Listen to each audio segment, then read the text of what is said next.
What's going on, guys? Welcome back to United View. Welcome back to Match View Live. And live we are indeed for Manchester United versus Leeds United in pre-season. Oh, I'm a bit laggy. Hey. What's going on here? What's going on here? I'm back. I can't have that continue. If it does, I might have to move some wires around or something like that. I'm trying to be too clever. How are we all doing? We all doing good? Welcome back to United View. As I mentioned, this is the Match View. Manchester United versus Leeds United. And it's live. Do you want to see the starting 11s? We can get the starting 11s up on the screen right now. I'll tell you what, I am lagging a little bit, and I am lagging a little bit. Right, bear with me, folks. Bear with me. Right, I'm going to get this fixed now. Nice and early, we're getting this, folks. We're getting this fixed. I'm trying to be too clever. But you can see the starting 11 on the screen right there. I'm telling you now, folks, honestly, it's been all go. It's been all go today. And it's been, to say it's been a madness would be an understatement. You have no idea the craziness that just occurred before I went live. I was a couple minutes late. Do you know why I was a couple minutes late? I'm sitting down. I'm getting ready. I'm thinking everything's going to be fine. Everything's going to be good. I'm going to be all set up and ready to go. It's going to be... Everything's going to be good. Everything's going to be great. Next thing you know, what starts happening? Dun dun dun dun dun. Bang at the door. I'm going. Who's playing? I'm working. I'm ready. I'm locked in. This is Manchester United versus Leeds United. I'm ready. I'm ready for this. I'm ready. I look out. I peek out my curtains. By this point, you know, if you've got a dog, you know, people are going. If you got a dog, whenever anyone knocks at the door, they go crazy. So I'm thinking, what the hell is this? What's going on here? My bloody dad, he goes, I accidentally got my shopping delivered to your house.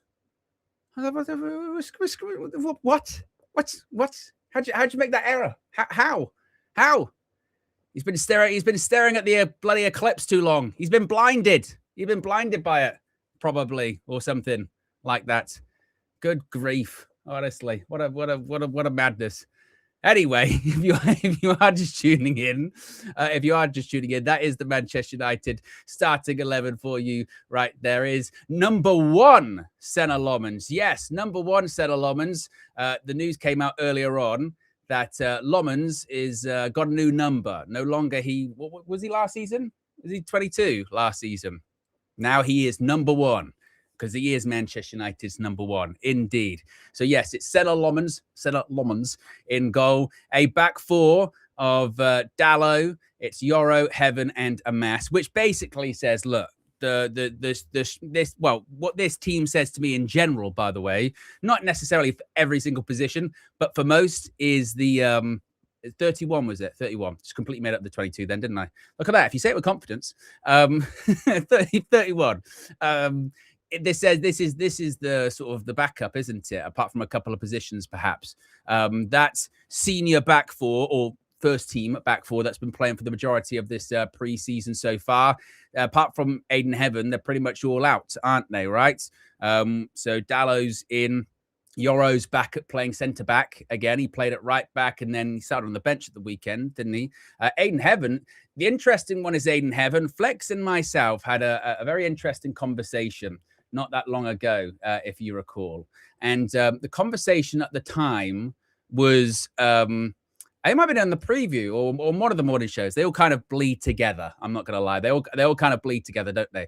But we were sort of saying, you know, that sort of starting 11 for that first game of the season, right? Who's going to be that starting 11? What's that starting 11 going to look like for the first game of the season? What's it going to be? And we were sort of debating. We were saying, is it going to be, you know, is Aiden Heaven going to be starting alongside maybe Harry Maguire? Is that what it's going to be? He's played a lot of the preseason games. But then we sort of went, well,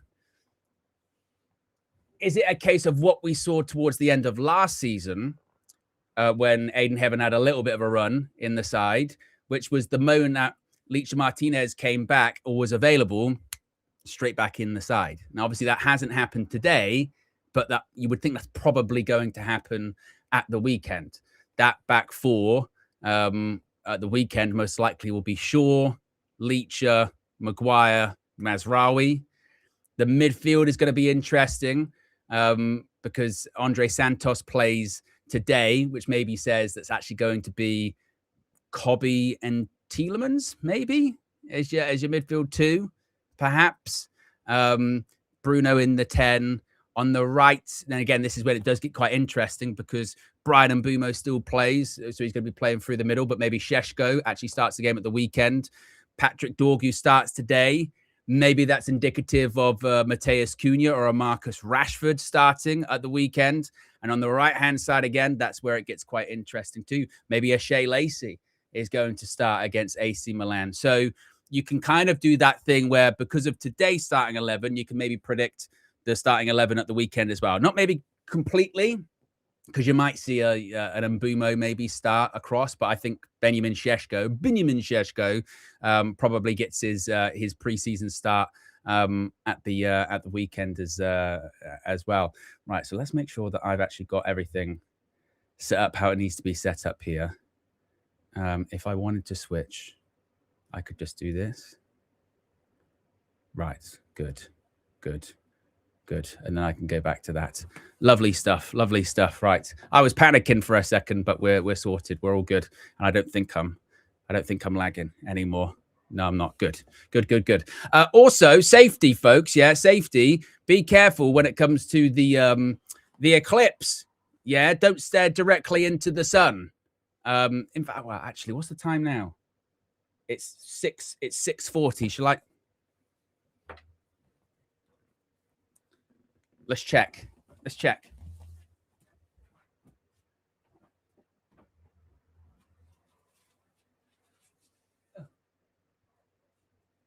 Can't see.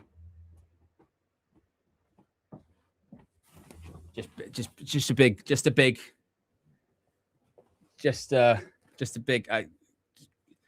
really see it. Just not yet. Maybe not yet. Maybe like 10 minutes. Maybe like 10 minutes or something like that. As far as the bench, try reading that when you've just looked into the sun. I do not recommend it. We've got Heath. We've got Heath. I do can't read now. Armour, Shaw, Collier, Fernandez, Jack Fletcher, Yuri Tielemans, Cunha. What does that say? Oh, JJ Gabriel, Lacey, and Thompson. And apparently lots of different black stars and spots and different things because I can't see now. I'm seeing stars, not in a good way. But if that's not content, I don't is. So be sure to smash a like on the like button. Be sure to subscribe. We've already got 700 people through the door. Not even at 100 likes yet. Do you know what that probably is as well? It probably is because I didn't put this in. Because I tell you what today, folks, YouTube, I don't know if my fellow content creators are out there in the chat or just fellow watchers in the chat, users of YouTube, if you will. It's been very glitchy today. It really has been. It's been very glitchy. Doesn't really like to do a lot of stuff at the moment. So I even when I was like loading this up, and this is what I was saying about the craziness that I was having before I went live. So like YouTube's glitching around. So, some guy from Tesco's is dropping off my dad's shopping in my kitchen because he's delivered to the wrong pissing house. I'm like, what the hell is going on at the moment? Ash is barking. I was like, oh my God. So someone's delivering their shopping or I'm being broken into and I'm meant to be live. What is happening? But we're fine. We got there in the end.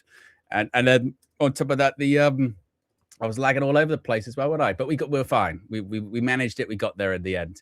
So if you are just tuning in, can confirm that is the starting 11 for Manchester United. It is number 1, Senna Lomans, the first day with his new number that was announced just a few hours ago. It is Diogo Dalot. It is Lenny Yoro back at centre-back. It is Aidan Heaven at centre-back. Of course, he started so many games in pre-season, hasn't he? Really impressed.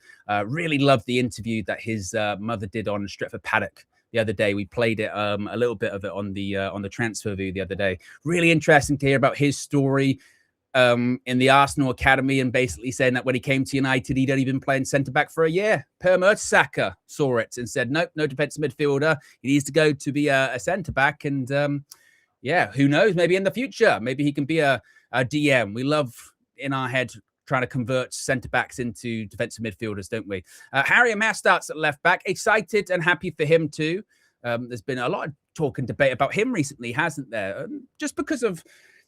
I mean, really, the debate hasn't been like, oh, he should be playing these many games, and Harry Amassi's been, screwed over. The debate, I think, around him has been more centered around, oh, he felt like he was going to sort of break through a couple of years ago. Hasn't really worked out for him that way. A couple of injuries, loan spells. We went to Sheffield Wednesday, did well, but we know their situation. Then was it Norwich, I think, got injured. Now he's at that stage where he needs to get playing some senior football again. But that's probably not at United. So where is it? Is it another loan to a more stable championship club? Is it a loan to let's say like a relegation fighting Premier League side? What is it? So his future in the next few weeks is going to be interesting. And of course, there's the situation about him having a year left on his contract. There was the story about was it 6 million valuation of him, and whether or not that was an appropriate valuation of him. But then the final year of his contract went into it. So there's a lot there with Harry Amass. So that's one to watch. Speaking of ones to watch, Andre Santos. Every single game we seemingly see him in, it feels like he plays better and better and better, doesn't it? In that first game against Wrexham, didn't see too much of him, looked a bit rusty. Game against Rosenborg was better. Game against Atletico was better. Game against PSG was better. So I think now we're into the territory of, now we're getting more familiar with him. It's going to be about actually where does he fit in terms of the hierarchy of those midfield options now? Because as I've said, this is quite an interesting starting 11, because it maybe hints at the starting 11 at the weekend, which could suggest maybe a Kobe Yuri midfield too. Now, is that going to be Carrick's go-to, or are we focusing too much on these are the two? No, these going to be the two. Hey, look, it's going to be more. We need more than just the two. That we're going to need many, many options. We still need an extra midfielder to buy, let alone to pick from. So that's going to be quite interesting to watch. But talk about, getting thrown in at the deep end somewhat. You signed for Manchester United. You're not even necessarily an old guy yourself. In this preseason friendly, he's the most senior guy in midfield out of him and Tyler Fletcher, isn't it? So, I'm interested to see him hopefully just get more of the ball today, because every time he gets the ball at his feet, he looks comfortable. He looks composed. He wants to play forward. You can certainly see why there were all of those stats there about him having, the highest percentage of forward passes or line breaking passes, or whatever the terminology was. And it was a bit of a dangerous statistic to highlight, because he largely had sort of cameo appearances for Chelsea, the amount of minutes he actually played last season. But per those minutes, he was still doing those line breaking forward passes. So hopefully, just with more game time, more exposure, he can continue that trend. And we certainly need it. My goodness me, we certainly need it, don't we? With particularly in those games where we're expected to win and we're expected to dominate the possession. We're expected to play against the low block. How often did we see that last season, where I don't know about you, but I almost felt more confident going into games against the better teams as opposed to the lesser teams, because against the lesser teams, we would have more of the ball. We struggled to break them down. So we need those players that are going to play forward, actually aren't scared to try and play a ball in behind or play in those tight areas that maybe some other players were. So interesting to see him today. You know what? Yeah, the Fletcher twins, I feel so bad for them. Yeah. And the reason I feel bad for them, because I know now it's one of the narratives, isn't it? Is like, oh, the Fletcher twins, they're Nepo babies. And they're effectively like they're only in this preseason tour because they have the last name Fletcher and whatnot. And this is where I kind of do roll my eyes a little bit when sometimes you hear these calls of, just play the kids, because it's play the kids until they play. And then if they dare have a couple of bad performances, they're terrible. They shouldn't even be in the red of Manchester United, blah, blah, blah. It's, we support and back the youth until we don't want to, because we don't get our way, right? So are they going to be good enough to maybe make a career of it or play, I don't know, properly, proper senior football at Manchester United? Maybe not. But at the same time, it's preseason. if they were that terrible, I mean, one of them went to the World Cup with their country. I mean, you know, so I think some of the scared shit, and I'm always a bit remiss to kind of really delve into that kind of stuff because sometimes it really is just the vocal minority, and sometimes it really is just a handful of loud people taking it too far. But it was quite, what's the right word? Prevalent. It was quite prevalent during and after that game, to the point where like it wasn't even that much of a joke anymore. You know what I mean? Like I think it's one thing to maybe tongue in cheek and a bit of a nudge and be like, oh, look, why are they on the pitch and all that kind of stuff. Oh, well, yeah. But then it got, like with everything nowadays, it got took way too far, way too quickly. And as I've said, that's why I'm always really careful with the whole play the kids, because it's one thing for any academy player to play senior football, let alone in the Premier League, let alone at Manchester United. When Manchester United, sometimes you just try and get that across to people, don't you? Just like the scale, the size, the pressure of playing for Manchester United. And sometimes that is evident in academy players, that when they come into the team, we say give them time, but we kind of don't. And yeah, I've used the analogy or the phrase a lot of the time, talking about both sides of our mouth. It's you have to take the good and the bad with it, don't you? Sometimes we revel in the fact that whenever a player signs for Manchester United, we do the social media follower or subscriber count upgrade, don't we? Right? We do the before and after. I did it with Tynan Thompson the other day, didn't we? Of like, look at this guy a few days ago, and then just a few days later, look how many followers he's got now. Man United, biggest club in the world. Man United hype, blah blah blah. And that's amazing. Like it's incredible. It does go to show the size and the scale of the club. But like I said, there's the good and the bad that comes with that as well. That shows the size of the fan base and the size of the expectation. But again, it does exactly just that. It shows the size of it. And imagine that for like a teenager or for anyone, particularly a young player, of like, oh, wow, everyone now knows exactly who I am. They're judging me every time I touch the ball. And they will make some incredibly harsh judgments based off 15 or 20 minutes of football. That's it. So yeah, I'm not saying they're the best in the world, and I'm certainly not saying that they might have a long career at Manchester United, but I think it's pre-season. People take it too far, really too far. And I think this idea, I kind of said something similar about Andy Mitten the other day. This idea that they've basically got no talent and shouldn't be playing football at all. They were in Manchester City's academy for a reason, you know, because they got something about them. So yeah, we got over 1,000 people watching. We're at nearly at 150 likes. If you haven't already, click the like button. Be sure to subscribe. We are, about just under 40 minutes away from kickoff. It's a 7:30 kickoff. If you are watching in the UK, by the way, today, really, it's not strange, but just out of randomness, I suppose, this game is, I believe, on ITV in the UK, unless I'm mistaken. So not only is it on MUTV in the same way that all the preseason games are, but I believe it's on ITV too. No, ITV1. It's on ITV as well. It's on ITV1 as well, not ITV2, ITV1. It is. So yes. So if you are watching in the UK and you're wondering where to watch it from or anything like that, you can watch along with us on ITV as well. So yes. So just so you guys know. But if you are just tuning in, once again, that is the Manchester United starting 11. Is, I believe it's like something like 6 changes. 6 changes from the starting 11 against PSG. That was the 1-1 draw. What I am interested to see today also as well is, can we not concede first and early?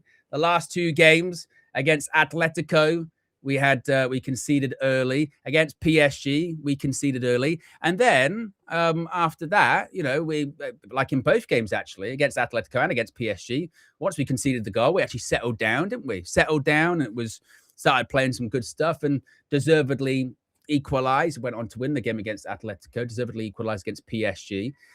So it'll be curious to see if we can stop that. Hopefully, maybe it'll be Lomans. Maybe the difference will be Lomans. That's what it will be. It's the difference having Lomans in. It was just like last season, just the difference that he made. I was thinking about that earlier on, folks. I was thinking about this, the whole lemon sweet thing. I was just thinking, and that wasn't even that long ago. And I was just thinking that was just a few months ago. Time flies by very quickly, doesn't he? That was Lomans in his first season, eating the lemons, and now look at him. Number one. The number one. Oh, and still young as well.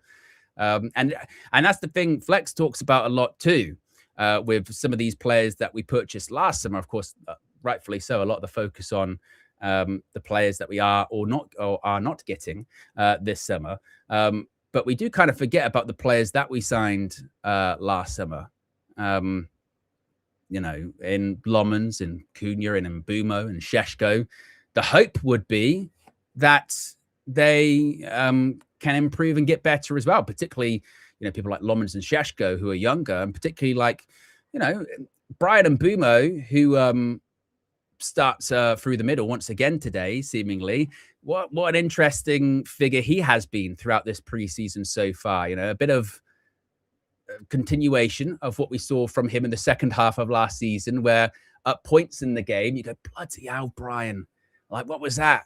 Like, what was that pass? Like, he'll do a bit of the Bruno, where it's like 3 passes in a row, and you go, I tell you what, and Mbeumo, he's having a stinker today. Like, he can't pass the ball.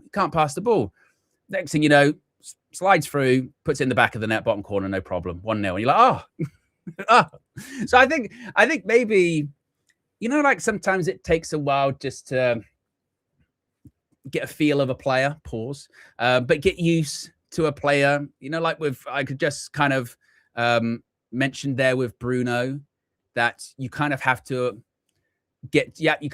almost, again, get to know how he plays sometimes, where I think we all know Bruno Fernandes can stink up the pitch for like 90 minutes plus. But he could then still leave the pitch with like 2 goals, 2 assists, and then, but besides that, was terrible that day. I feel like Bryan Mbeumo might be something a bit similar to that, where I think that you can't fault effort with him, just like Bruno. I don't think you can't fault work rate during the game like you can't with Bruno. Runs himself into the ground. He got talking about stats before he came to us. I still think he has it about those runs in behind and running off the ball and trying to create avenues, or even pull defenders apart so the other players can play through them as well. But you're going to have to take the rough with the smooth when it comes to Mbeumo, I think, which is, he might stink it up for like 20, 25 minutes, 30 minutes, but he'll get a goal. but he will get you a goal eventually. Unlike in that game at Old Trafford towards the end of last season, where I think he did eventually get his goal, didn't he? It took him like 5 attempts to get it. Problem is, at Manchester United, you're allowed to get that. I don't know, but I feel like that might be a bit of a Mbeumo. I'm happy for Joshua Zirkzee to start. Talk about the confusion surrounding his future as well. I hate to use the flexism of character and rate him, mate. Character and rate him, because then we're going to have to go into the thing again, aren't we? Of, wow, define rate. What do you mean by rate? But it does kind of feel like with Carrick and Zirkzee, doesn't it, that if he has other options available to him, he probably won't play him. Even at times where that's not even particularly fair. We saw that in the second game against Rosenborg, where he scored obviously that brilliant goal, sat the 2 players down, and then he was on the bench the next game. Now in pre-season, when you get dropped to the bench, you're gonna read too much into it. Yes and no, I suppose. Particularly when you played as well as he did in that game prior and scored the goal that he did. Honestly, if I was advising him, and I was trying to not have the Manchester United bias on there, I'd probably be like, mate, you probably need to go in terms of you need to be playing regularly.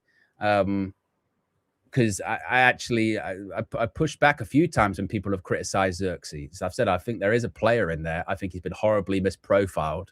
I think he was a victim of a transfer window that at the time got like displayed as good, but as I've said, in retrospect, I'm not sure it was as good as we kind of made it out to be. And I think he was kind of, again, really misprofiled. If he stays, I wouldn't be against it because, like I said, I do think he's a player. There's a player in there. I'm not sure. The only thing is, I'm not sure how good his sort of impact off the bench is. I feel like he's better when he gets a bit of a run of form together. I think the best times we've seen Xerxes in a Man United shirt is when he's played consistently, 3, 4, 5, 6 games in a row. But he's just not got that that often. Which again is a shame because, like I said, I do think if he gets that run of games, I do think there's a player in there. But I think he also has to be an assistant that suits him. I tell you what, it's looking dark out. So let's have a look. Let's have a look.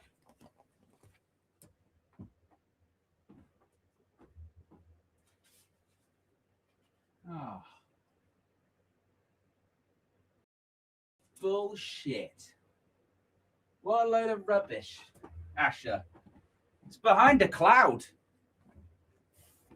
It's behind a cloud. After all that, I went to go and have a look. I thought it's going dark outside. I said, this is it. I mean, you can't see a full eclipse today in the UK. It's partial, I think it is. There's only a few places, I think, you can see a full one. But yeah, I went to have a look outside. I thought, here we go, 7 o'clock. I was kind of nearish my time. And yeah, a big cloud out there in front of it. I'll try again. Try again. Solar view. Dynamite content.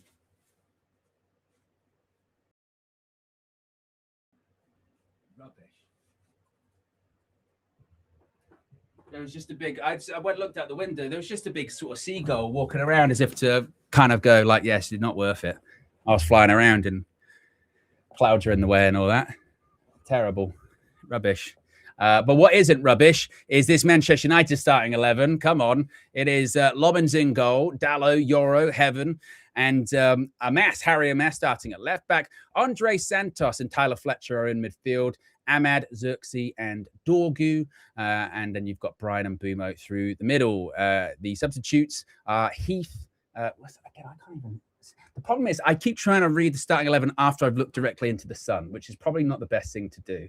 We've got Arba, Shaw, Collier, Fernandez, Jack Fletcher, Urine's in there, Yuri Tielemans, Mateus Cunha, could he get his first minutes of preseason? JJ Gabriel with the squad once more, Shea Lacey, and is that the new Thompson? Is that the new Thompson?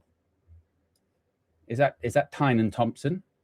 Someone can let me know in the chat.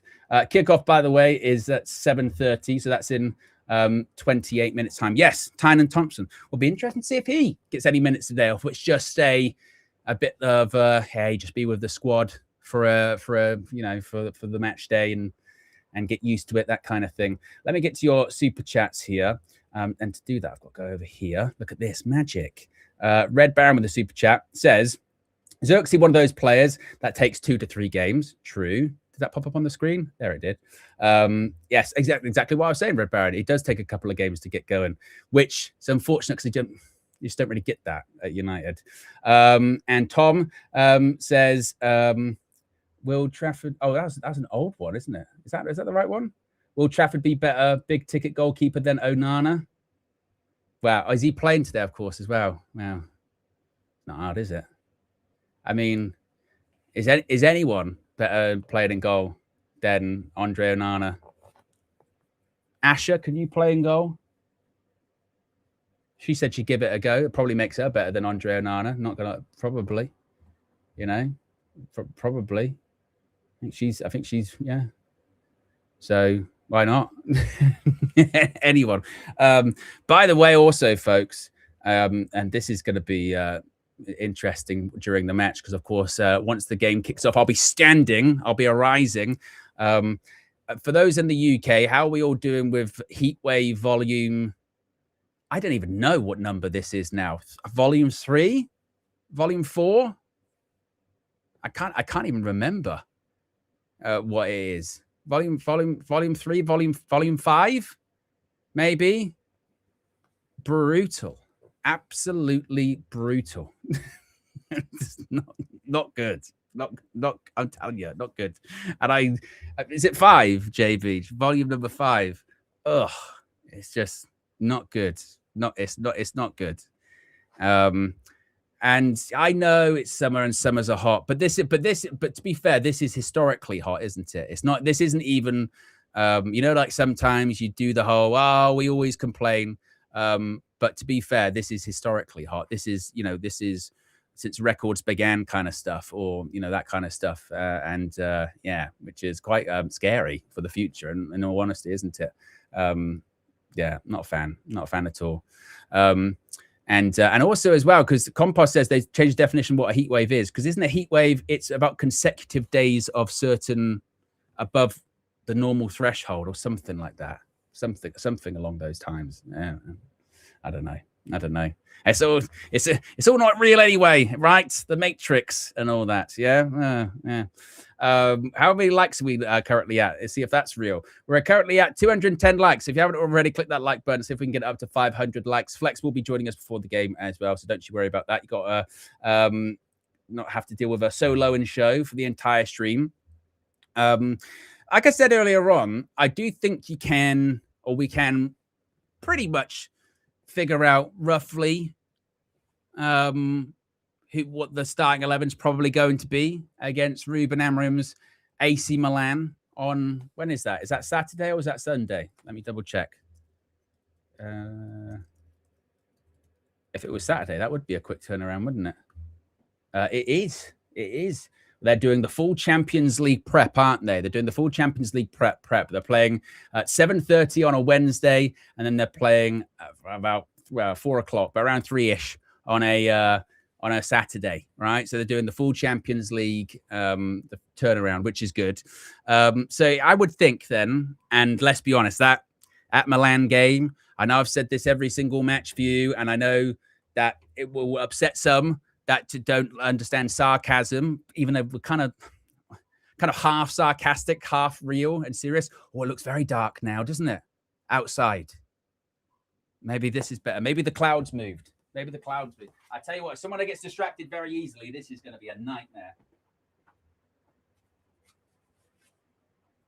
Oh, I kind of see it, yeah. I do kind of see it. Where's my phone? Have a look.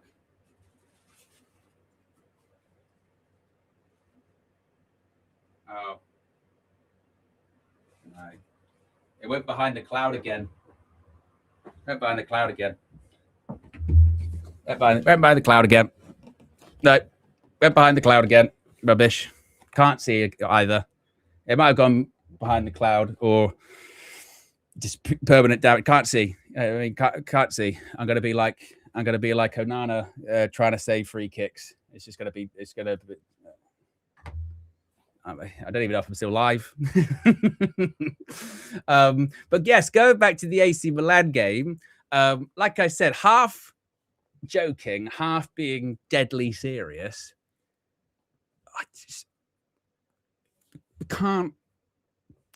I can't even think of the words to describe how we have to win that game.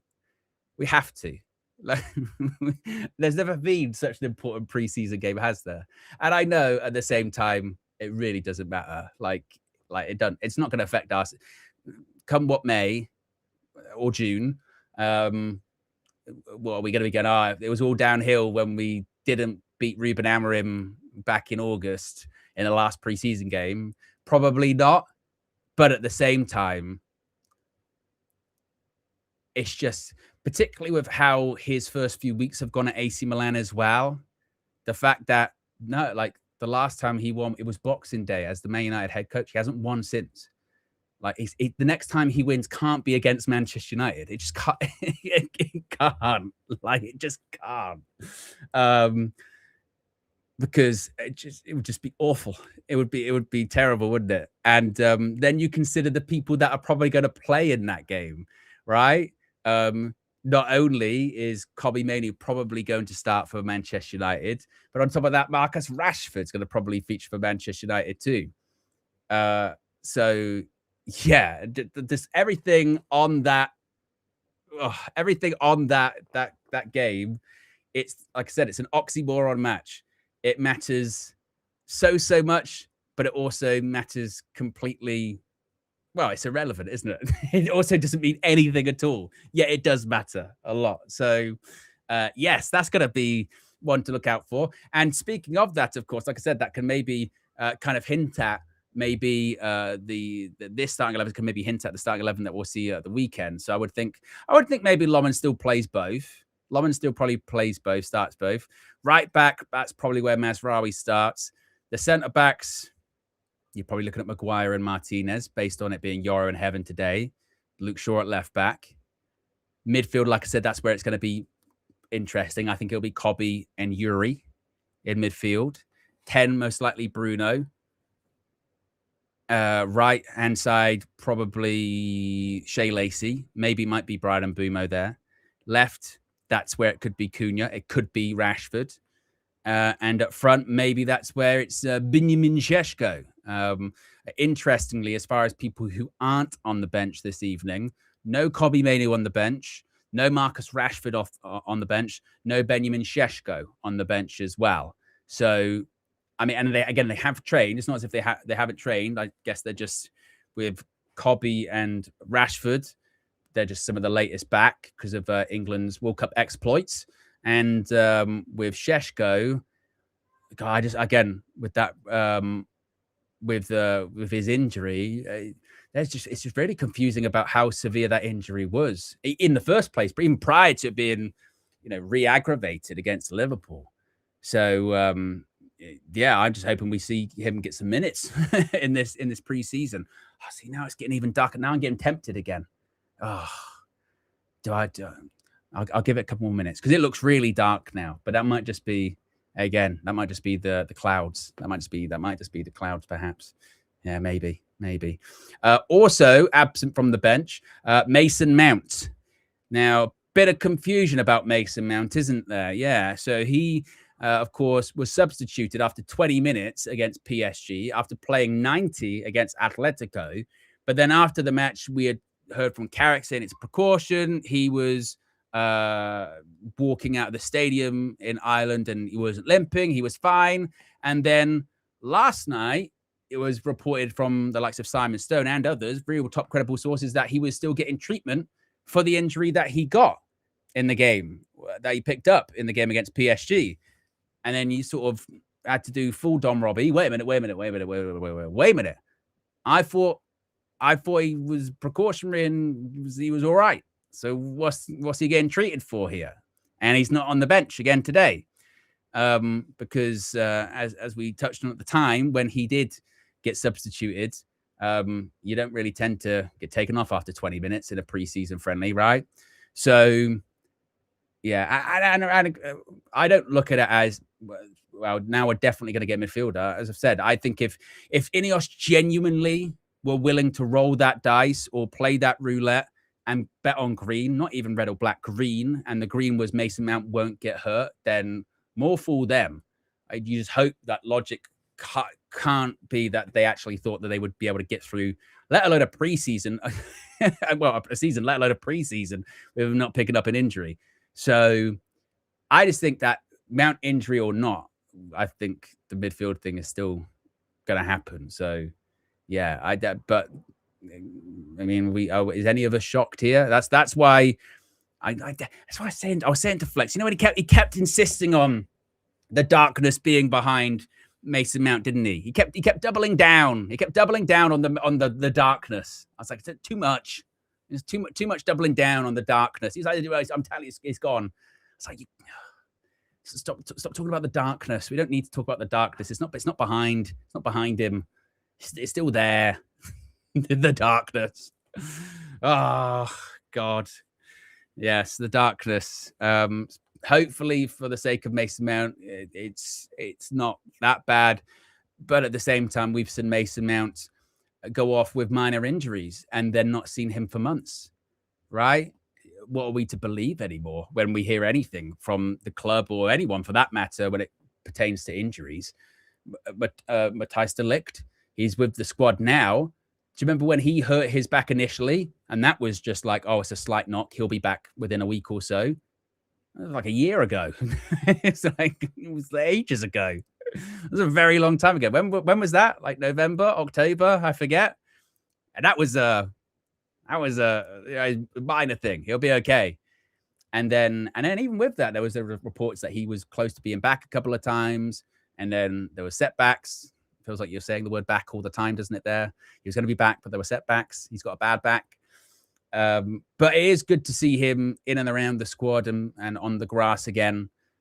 Fingers crossed he'll return, as we said yesterday, I reckon, probably after that first international break in and around that time. But what version of him are we going to be getting after a really lengthy injury like that? You just never know, do you? You never know whatsoever. So that was my concern last season. Not necessarily with just him. It was more just the defense. The defense in general, was that I actually think when you do think about the attacking options that we have, whilst I would still like maybe a true proper backup striker, we do have a lot of good quality attacking options.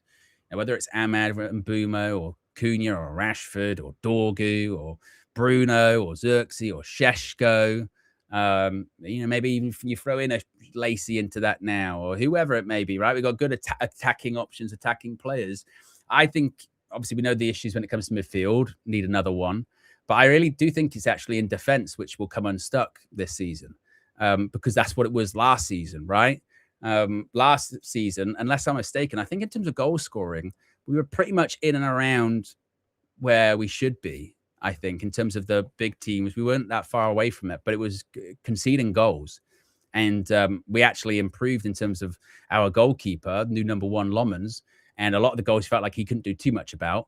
But actually, I just feel again, I think it's the defense. I feel like the defense, obviously, like I said, the hope maybe would be rebuild, whatever that means, what it looks like, but rebuild the midfield. Maybe you'll concede less chances. But those sort of 5 centre backs under contract, 3 of which are senior but injury prone players. That kind of worries me. I think we're going to be chopping and changing quite a lot. I mean, look, you're going to have to anyway, because that's just the nature of the season. You'll have to have injury, suspension, rotation, form. But I think we'll be chopping and changing with injury quite a bit, I feel like, because just as the fitness record. But maybe that is where the opportunity comes for an Aiden Heaven to be that regular player in there, or maybe Ledi Yoro, maybe them. Wadam says, no Fleck. Fleck will be here. I just got a message from him. He said that he is going to be here before kickoff. So don't you worry. Kickoff's in about 13 minutes time, and Fleck will be here. Can confirm that Fleck will be here. Kickoff, speaking of which, is in 13 minutes in Ireland. It's Manchester United's penultimate pre-season fixture. We have Leeds today. Then we have AC Milan. Ruben Amorim's AC Milan coming up this Saturday, a 3:45 kickoff. So I'll be live at 2:45 for the latest news and team news and things of that nature as well. We'll see indeed. Out of just curiosity in the chat, I'll get some of your comments up on the screen. I think I'm caught up with the super chats. I think, yes, I am. How are you all feeling? I put a post on X yesterday, and to be fair, it got quite a lot of feedback. I was quite surprised, and quite a lot of positive feedback. So thank you if you did respond to it or interacted with it. It was about the sort of Andy Mitten stuff at the moment, because frustration in the transfer market has, for some reason, devolved into Andy Mitten as a paid Ineos shill. And you're like, of all people, probably not Andy Mitten, of all people. But what it did do was open up an interesting discussion just about where people are at across sort of the spectrum of excitement or trepidation for the season ahead.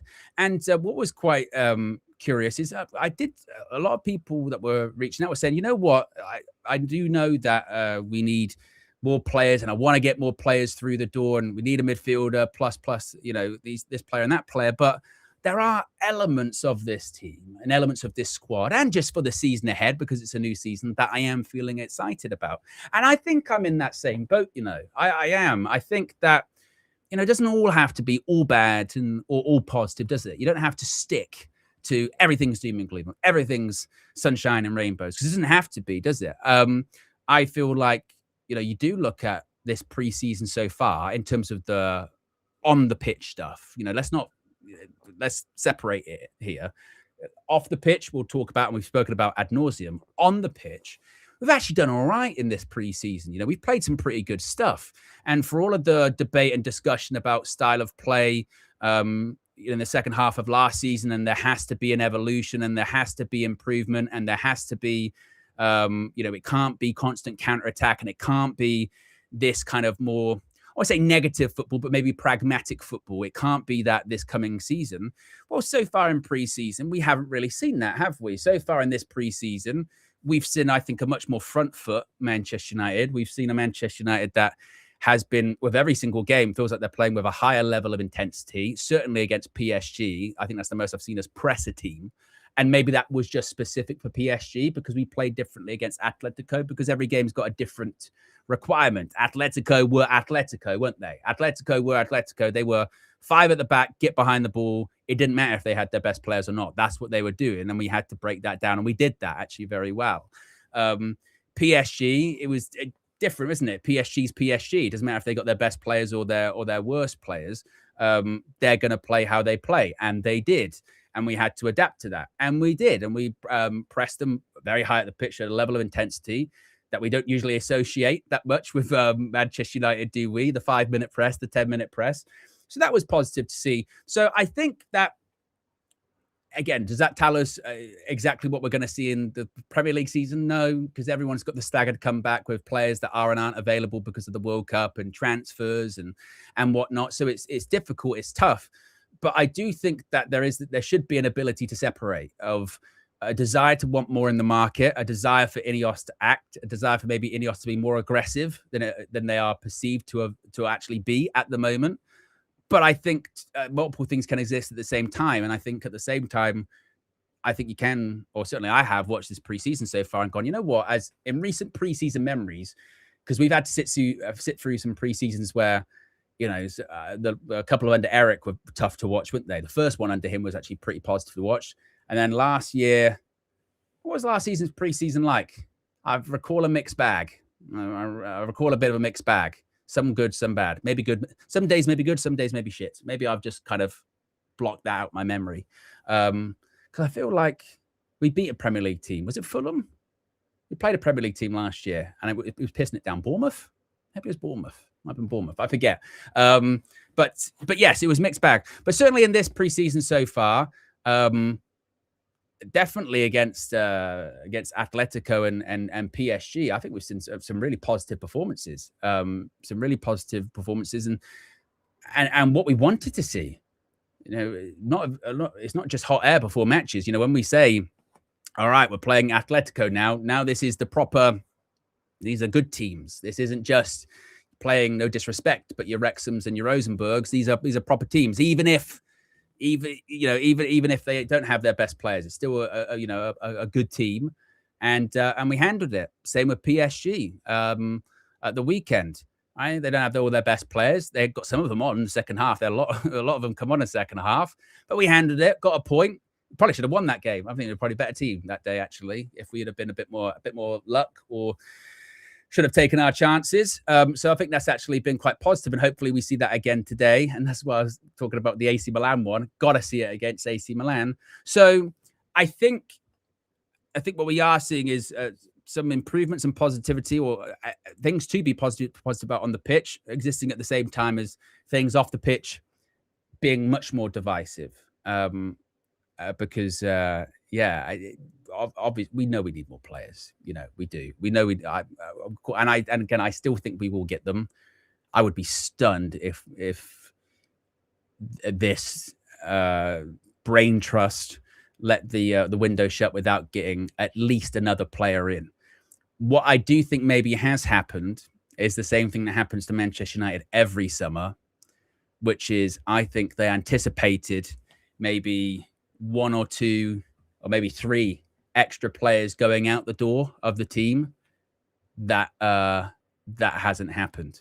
I think they had earmarked Rashford to go and his wages to be gone. And I think that's made a difference. Obviously, they thought Ugarte was going to go. Obviously, we know that FIFA's going to cover it, but I think they thought he was going to go too. Baby Xerxes, maybe they thought he was going to go. He's still here at the moment. Who else is involved in that list, right?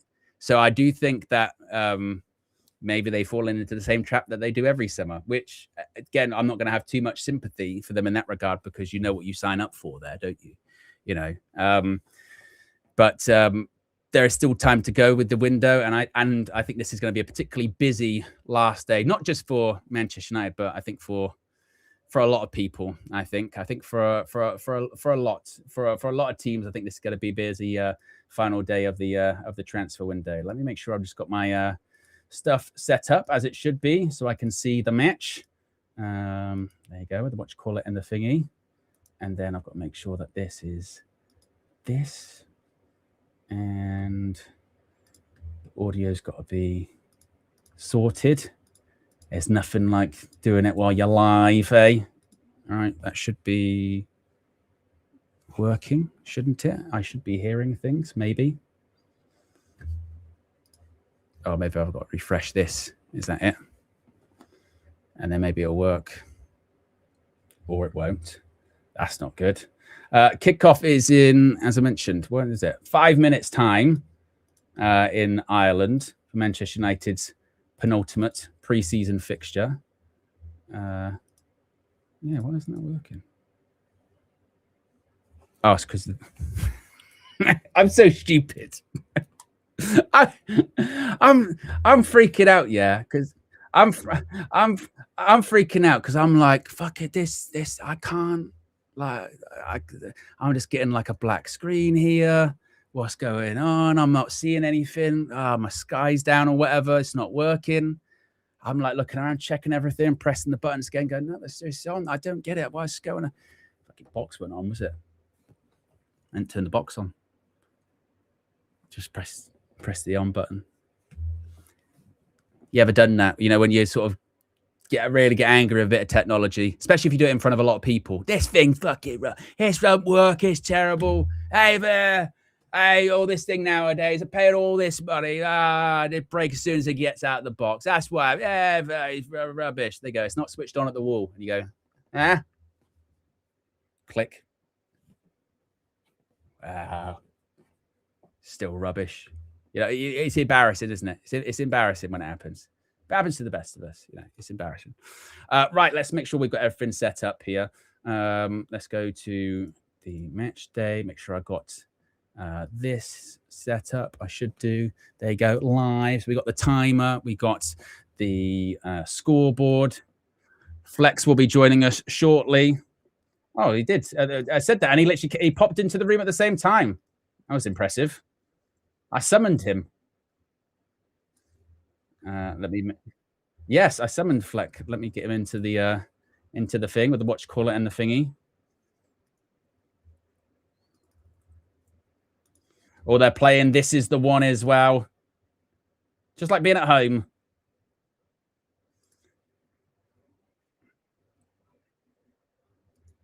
Oh no, because I had to change that. I had to change that. Yeah. It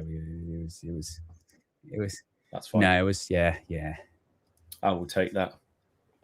Interesting. Watching it on the old on this one instead of the old, you know, Hugh Woozencroft and co. I can switch it if you would like. Yeah, you know, mix it up a little bit. Well, actually, who's doing commentary? Well, yeah. You're rocking you're rocking the Football Flex background. Oh yeah. Oh, am I? Oh yeah, I am. Sorry. Yeah. On brand. Get my priorities in. Wow. Yeah. Jeez. I mean, yeah. There you go. Yeah. There you go. There you go. Watch call it. Back in Old Trafford. I'm back in Old Trafford. Yes. Let me move myself across a little bit. I'm not happy with that. There you go. Yeah, I'm gonna make it a bit smaller anyway. Oh, it's my mate Hugh. Go on, Hugh. Oh, actually, this might be a bit worse. It is Sam Matterface. Well, everyone, why does Sam Matterface get a hard time? I might be biased because I work with him. Like, I don't think he's bad. I think it's because it's the Manchester United. You know, it's not who you sell; it's who you replace them with. And when you replace Clive Tilsley with Sam Matterface, I think that's the issue, isn't it? I mean, I wouldn't argue with that. Yeah, I wouldn't argue with that. Although the ITV one looks like it could be not as. Well, maybe it just needs to settle down a bit. So this is what you get, Fleck. This is what you get, Fleck. Might have to flick it back. I'm not sure. We'll give it a minute. Just gonna check in. Good evening, everybody, guys. Good evening. Yes. Good evening. The YouTube backend is still doing that weird thing where it just. I tell you what, today YouTube's been very gremlin-y. Very gremlin-y. Yes, not just for us, but for everyone. Flies, man, I can't do this. Did you look at the solar eclipse? I saw partially. Yeah, just round the back of those houses. I can't really see it properly. Yeah. So not properly. Not properly. No. Not as much as I should have done. I tried a couple of times. The clouds were in the way. Couldn't get a good glimpse. Yeah, exactly. Couldn't get a glimpse. Couldn't get a proper glimpse. Yeah. But we have kickoff. Yes.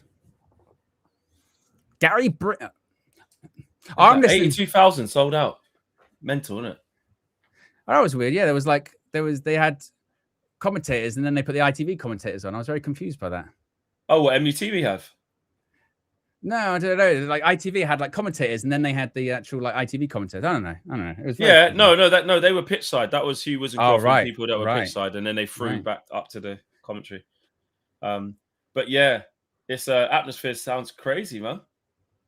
Wow. But in Ireland, there's a big contingency for both teams. Yes, there is a big Manchester United following in Ireland. I mean, there's to the point like I mean, many make the trip every weekend from Ireland, you know, over to Manchester, don't they? You know, I see loads every week. There's someone from Ireland at Old Trafford. Or loads of people from Ireland. This will be a good test though, because Leeds, you know, they're physical. We played them quite a few times in pre-season recently. The Super Cup's on at 8. I forgot about that. Is that today? Yeah, it's a bit annoying, isn't it? Did you know, Flex, as well, in my prep for this show, because we do prepare heavily. Yes, we do. That Manchester United were the only team not to lose back-to-back Premier League games last season. Wow, I didn't know that. Yeah, were we? Yeah. Gosh, the only team not to lose back-to-back games. Everyone else lost back-to-back games. Everyone else. Oh, go on, Harry. Oh, make the pass there, though, Harry. Make the pass, mate. Make the pass. I didn't know that at all. What's Leeds' lineup? Bogle. Apparently, this centre back they've got. Oh, is it that guy? Number 5. My Leeds mate said to me like he's been proper good. Dan James, Bogle, Tanaka, Longstaff, Aronson up front, Nemecha. Okay, see what we got. Oh, don't want to give it away there. Mixed team from us as well. Yes, well, it's one of those teams that, as I touched on before you jumped in, that you can probably guess the starting 11 for Saturday based off this, can't you? You know. Yeah. This feels like the not all, but quite a few of the backups are involved in this one. Yeah, few. Who would you say? So Tyler Fletcher, I would say. Maybe Xerxes. Well, definitely Xerxes because Bruno's on the bench. But you could say like Amasa for sure. Yeah. Maguire will come back in. Yeah. Yeah. And right back's a bit of a toss up, isn't it? Really, we're not really sure. It'll probably be Masraoui at the weekend, won't it? Most likely. Yeah. Yeah. Leeds will give as good as they get. You know, they will. Yeah. They will. This would be an interesting game. This fly, I'm gonna have to get the zapper. This can't run. I'm sorry, it can't. There's two. There's every. Oh. So put a window. Just open a window and. It's open. You got to keep coming in. You have to waft. You have to waft them. You know, use the air. You go down. You can see that they're so dumb, flies. Like maybe they think the same about you, Fleck. Ever think about that? You ever think about that? Little bastards. There's a massive gap there. Why would you? Honestly, I'm gonna smash him with this book. Jesus. Proper Victor Meldrew settings. Yeah, I was going to say. It's like me. Go on, get after him. No foul there. Keep going, Andre Sen. Keep going. Tanaka's done well there. Yeah. Super chat from Red Baron. Well done. No. Says, you press as a team, which I worry about with Rashford. A super chat here from Shino says, always mad to me how big GAA pitches are compared to football pitches, as evident by the lines here. Love from Ireland. Yes. I've never had the chance. Yeah, I've never had the chance to go to or really watch a Gaelic football game or whatnot. But it looks, look at the extra space behind the goal. Yeah, and like when you see their goals, with the net, but also with the poles or whatever, it just looks crazy. But you see the atmosphere in those games; it's insane. Yeah, it's crazy. Yeah. I think it's crazy about with the size of the Aussie rules pitch, mate. If you ever see that, we got to go to one of them when we went to Perth. It was ridiculous. It's so big. It's so big. Come on, let's go. Let's get going, boys. Yeah, it's good that it's packed out and like there's a bit of atmosphere. Give us a little bit of a because we didn't really see that so much, did we? In the in the first few games. No, we didn't. So Euro in heaven, good ball for the Lions. Love that. Well done. He has been in good form during pre-season, Brian Mbumo. Yeah. He has. Go in there. We'll watch that half turn. Yeah, he's done well there. He's done him. Keep it alive. Yeah. Long stuff sorts it out. Oh, corner, mate. Corner ball. Yeah. Yeah, you can see the how big the pitch is just by the space behind the goal. Yeah, massive. Yeah. Fucking huge. Imagine that, extending the pitch by that much. Jesus. And then on the other side of it, in the Gaelic, they've got a fucking football net and rugby post. That's what I mean. Yeah, when you see the whole setup, it's wild. Come on, let's get set piece LA going again. Yeah, corner ball. Ahmad. Come on, Aiden. Stand over it. Get in the back of this, Aiden. Ball in. Header. Oh, I'll tell you what. I thought that was a free header for a second there. Yeah, was it heaven? It looked like it was. It looked like he just misjudged the flight of the ball. Oh. There you go. Nice. Oh, Aiden. That's the midfielder in him, Fleck. Yeah, exactly. Like his mum said, mate. Yeah. He's 6. He's really a 6. Oh. Come on, Dallo. Well, he's been known to score a goal or two from a deflection. Deflection on there, yeah. Diogo Dallo wearing the captain's armband, Fleck. I know. Who would have thought? 2026. 2026, yeah. That's been here a long time, Dallo. You forget that. He has. And what was it, 2018? Nearly a decade. Yeah. And you forget that he had a year out as well, AC Milan in that year. Yeah. He against us in that year, I remember. Yeah, and Europa League. You beat him. Yeah, and then there was the discussion, wasn't there, about that into the summer of 21 that he might go to like Dortmund and we might get Kieran Trippier. You remember all that? Yeah. Shatter at the time. Trippier was close, mate. I know that for sure. James Trafford in goal for Leeds. Yeah, what ball that was, brother. Must be a youngster, Reece Chadwick. Don't know him. It was interesting last season with Leeds, wasn't it? Daniel Farke. There was a lot of talk about whether or not he was going to actually be able to do it in the Prem because, of course, he's struggled as a coach in the Premier League previously with Norwich. But he actually did a good job last year with Leeds. He did a very good job. Yeah, they kind of struggled initially, didn't they? But once they found their groove, they were. Yeah, there's that infamous game against City where they were like a couple goals down and he changed to back 5 at half time and then they nearly won that half, conceded a last minute goal, got back to 2-2, and then he hasn't looked back since. Since then, they've come to Old Trafford and beat us. You know what I mean? I was thinking last night, Flex. I was thinking as you do, just before you drop off and go to sleep, I was thinking about the Premier League, the season ahead. And I thought, do you know what, actually, in terms of like who's going to win the league this season, it is actually quite tough to call when you think about it. I mean, naturally you think, well, Arsenal, but look, they just won their title for the first time in over like 20 years or whatever. Then you got what, back to back now. That's another challenge in itself, isn't it? Yeah. And then all of the other usuals have these question marks around them, don't they? Pep's not there anymore, so you assume City, but you don't know. You assume. Good tackle. Well done, Patrick. Dorgan. Oh, Ref, you give a foul. Come on, ref. There's no such thing as a friendly between us two, but come on. What? What are you saying to him here? What are you saying? Yeah. What, because he stayed down? No. He got the ball. It's not a foul. What's wrong with that? Yeah. Full body tackle. The tackle. Gets a bit of the man. Gets most of the ball. It's fine. What's wrong with that? Absolutely nothing is wrong with that. But yes, going back to it. So obviously Arsenal, people are they'll go back to back, but you know, the first title in 20 years is a big expectation just to do it again. City, it's not Pep City, so we don't know. Chelsea, it's one game a week and it's Xabi Alonso, but we don't know. Liverpool, they won the title 2 years ago, but they sacked their manager and they haven't really spent that much money this summer, so we don't know. Who else is there? Us? No.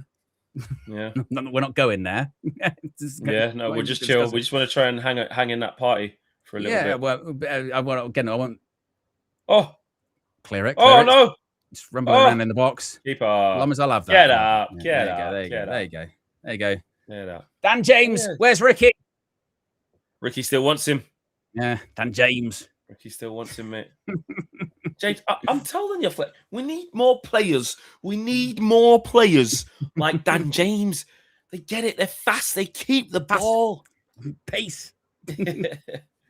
Ricky, man. He loves Dan James. He loved him. He absolutely loved him. Ridiculous. Well, did you see... Oh, here we go. Oh, well done, Patrick. Really better touch there, Xerxes. Oh, here we go. Well done, Santos. Good feet, Ahmad. Good feet. Great Well done, Ahmad. He's just so clever, isn't it? Oh, it's a tough post. Yeah, that cross was never on. I didn't. He just saw it. The angle was never there. It was always going to get blocked, that one. Well done, Santos. That was a bit of a hit and hope. I just want to get out my feet kind of stuff. Yeah. Go on, Ahmad. Go again. so little and nimble. His feet are so quick. Go again. Two guys. Well done. Get change. Yeah. All in black, Ahmad. I was just about to say. I did like the black socks. Yeah. Yeah. No, I mean the boots. Well, I was on black socks. The boots, bro. That step over. He was struggling. That fullback, he was struggling. He was. He just about got there, to be fair. Just about, yeah. Yeah. What happened here? It was just kind of ricocheting. No. They're trying to claim a pen. Yeah. That. Get up. Cheating. You cheats. Ball in. Oh. Do you expect to see much maturity with Ty this season? Now that he's won the Premier League. Ty? Yeah, is he much more mature now? What do you mean by mature? Well, what do you mean by mature? His odyssey is over. You know what I mean? Like he's been talking about the Invincibles 20 years. He's got a newer, more recent point of reference, doesn't he? He doesn't need to be that guy. Does he? Well, I've done a shoot with him. Heaven loves that ball, doesn't he? He's done it quite a lot. Good switch, good touch. Yeah, he's got that in the locker. Used to be a 6, mate. Yeah. Back to your question. I've done a shoot with Ty the other day for Lad Bible, Sport Bible even. So it'll be out whenever it's out. And it's a would you rather. So they was asking some very interesting questions. And let's just say Ty is still exactly the same. Exactly the same. Right. What? I tell you what, Xerxes. For first time left foot with the ball bouncing up like that, that's a great connection. That's a really good connection because that's a difficult chance, you know. Bouncing there on your left foot. He thought he scored as well. He's off. Yeah. That is a hard... technically, that's where Xerxes is good. That's a difficult shot to pull off. It's a difficult yeah, Ty was in full Ty settings. He was arguing with a Manchester City fan, so I'll wait for you guys to see that. And they asked him loads of questions. Yeah. So, yeah, you will see. You will see. So, to answer your question, no. Well, I just thought, there might be, a little bit of growth. He's got to be off. He's not off. He's not off. Dallo, you've been with him in training. Ball in. Got to deal with it. Edge of the box. What's Mbumo doing over this? Oh, because he's kind of up front. I was saying about Brian Mbumo, Flex, that do you feel like we've just got to kind of get used to him, don't we? Because I feel like he might be a bit of a Bruno-ish player in the sense that I think he can stink up the joint but still do well in a game. You know what I mean? I think he's that kind of guy. You know what I mean? Where you go, I tell you what, he's had a tough. Well done. He's had a tough 20 minutes, then he'll score like 2 goals. And you go, oh, yeah. I feel like that might be in Boomer when he plays up front anyway. Yeah, I mean, we really are like the whole preseason. Oh, go on, we'll have that. Let's go. Don't play it too early. Oh. Case in point. I feel like that's Mbumo. It's like that pass. Yeah, you could see that pass. Yeah, you probably will. That pass you could see was not on in that manner in that moment. No. Like travel with it a bit. Wait to see where Dorgu goes. Entice a defender. Literally, we said don't pass it too early. Pass it behind and him. You could tell what he was going to do before he did it. So I go, just don't pass it. Don't pass it. Don't pass it. Oh, he passed it. Oh. Yeah. And I feel like, oh no, oh dear. Oh dear, dear. It's just the black boots, mate. You need to get longer studs. It's just it's just a decision-making thing with him, which you do feel that you should be able to change that and improve that. You had way more time, situations like that, you had way more time. But this Mbeumo up front thing is like a proper thing, innit? It's like he has played there quite a lot for Carrick. Pretty much, why has he not played there all the time for Carrick? There must be a game or two where he played on the right, maybe. I think when like Sheshko's been starting up front, really. Yeah. Back post still there. Well done. What's your touch? Good touch, Dorgu. Yeah, great touch. Got 3 guys around you though. Well done. Oh, Brian, let's go. Take your time and find Xerxes now. Now. Good pass. It's not enough. Yes, it is. Oh, what a goal that is. What a goal that is from Manchester United. I tell you what, transition monsters. And that pass that Mbeumo gives him, I thought was a little bit undercooked. But Xerxes just had a great connection with his weaker foot from the shot from Dalot. And that one is a great finish as well. It's on his weaker foot. He's got to generate the power. It's a little bit behind him. Yeah, it's a good goal. That's a very good goal. The way Mbeumo gets past the guy as well. I like it. And I tell you what, Xerxes had a really strong preseason, hasn't he? And this is just what we're talking about with Mbeumo. He will stink it out for maybe a minute or two. Then he'll do this. And you go, like you say, can he get it right? Maybe he gets a bit of luck through the legs. But that first time finish, really good finish as well. Goes through the legs, I think, of the Leeds player. See you later. And then bang, walks onto it. Joshua Xerxes. Still a lot to do. Left-footed. Curls it around the goalkeeper, no problem. Yeah, he knows he's there. It's actually a really good pass. It's actually a perfect pass. The first angle looks like it's behind him. It looked like there wasn't enough on it. But perfectly put onto his left foot and the confidence to take it on his left foot as well. I was just about to say, it's a confident finish as well, because if you're not really feeling that confident, you don't walk onto a shot like that. You might take it, get it out your feet or whatever. That's Xerxes just going, I'll walk onto that left-footed in the goal, 1-0, 16 minutes down. And both of them continue a positive preseason. Obviously, Mbeumo, like I said, has had some difficult moments, but scored a lot of goals. Xerxes, he's been unfortunate not to start more games because he's done so well in this preseason. Yeah, Xerxes done well in this preseason for sure. I mean, the confidence he showed, like I said, with the Dalot chance shows you that he's not scared to take a shot on his left foot. It was very good from Josh. Round corner. Okay, just get rid of it. Go on, win that. And that's going to be the interesting thing with United this season, because we know we're good at that. We know we're good at that, playing on the break, get the ball from the edge of the box, couple of passes, and it's back of the net. We know we're good at that. So the interesting thing is going to be, again, when we're playing against those teams, that we do have to have a bit more possession against. A bit like when we played Atletico. Yeah. Because this is kind of going to type of, in recent memory, when we've played Leeds, we've scored a lot of those kind of goals, haven't we? You know what I mean? Oh, well done, Santos. That's brilliant. One more, he's in. He's in. There you go. Take your time. Oh, can you get it to him? No, he's going to get there. It's a great tackle. Is that number 5? That's the guy who was telling me about. That's a great tackle. Shit pass afterwards, though. Look, that was great football. Great build-up, though. Great football. And you talk about that, Owen. Having the ball and getting asked different types of questions. And, it's good to see us play with intensity with the ball. And Santos again there. Like, he wasn't afraid to get it under pressure, put it round the corner, opened up the pitch. He's really impressed me this preseason, Santos, man. Yeah. He has. Yeah. Even the basic stuff he does, it's just quite clean. He never really out of position, looks to give the simple pass, can play passes with a little bit of like zip on it. He just wants to pass forward all the time. That's what I was just about to say. He wants to play forward, doesn't he? Or wants to play forward all the time. And the stats did suggest that, but the issue was with the Chelsea thing. It was the sample size, not that many minutes. But you can see why he was the top of those charts with those little minutes, is because that's how he plays facing forward, wants to play forward. What I do love, and we have seen this in flashes a couple of times at United, Flex, is when Xerxes confident, when he's feeling comfortable, and you know his best time.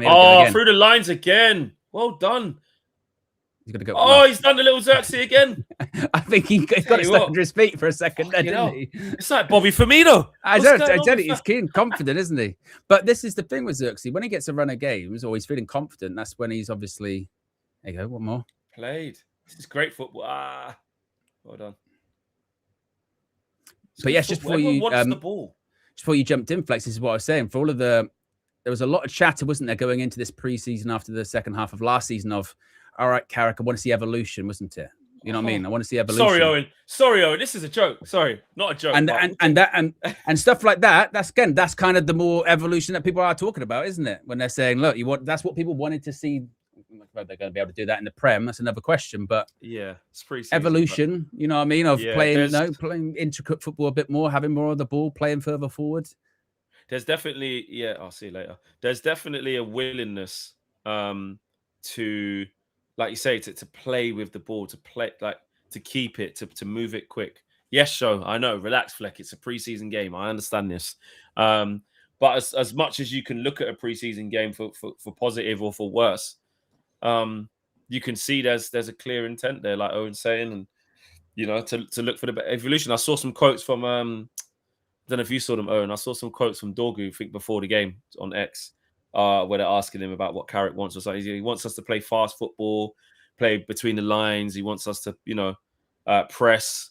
So we're seeing that. We're seeing that, and hopefully we see that. Like Show does say, to be fair to him, we have to see that. Well done, Harry. We have to see that into the season. You know, did we do that at Hull? Did we do that at home against Ipswich? You know, and even then, that's two newly promoted sides. But do we see us play like this? This is the key. Well, it's not only do we see it in one game, isn't it? It's do we see it as a regular staple? You know what I mean? Do you see it in the first 5 games? You know what I mean? Because then that's more of a. It's not just a one-off; it's a pattern, isn't it? That's the thing that's always been critical of Man United over the last however many years. Is it's always really difficult to know how we're going to play because we don't really have a style, do we? Mainly counter-attack. That's kind of been our style, which is why I was saying with that goal, we know we're good at that. That's our strength. It's been it for like half a decade, isn't it? We're good on the break. Every coach that's come in's realised that.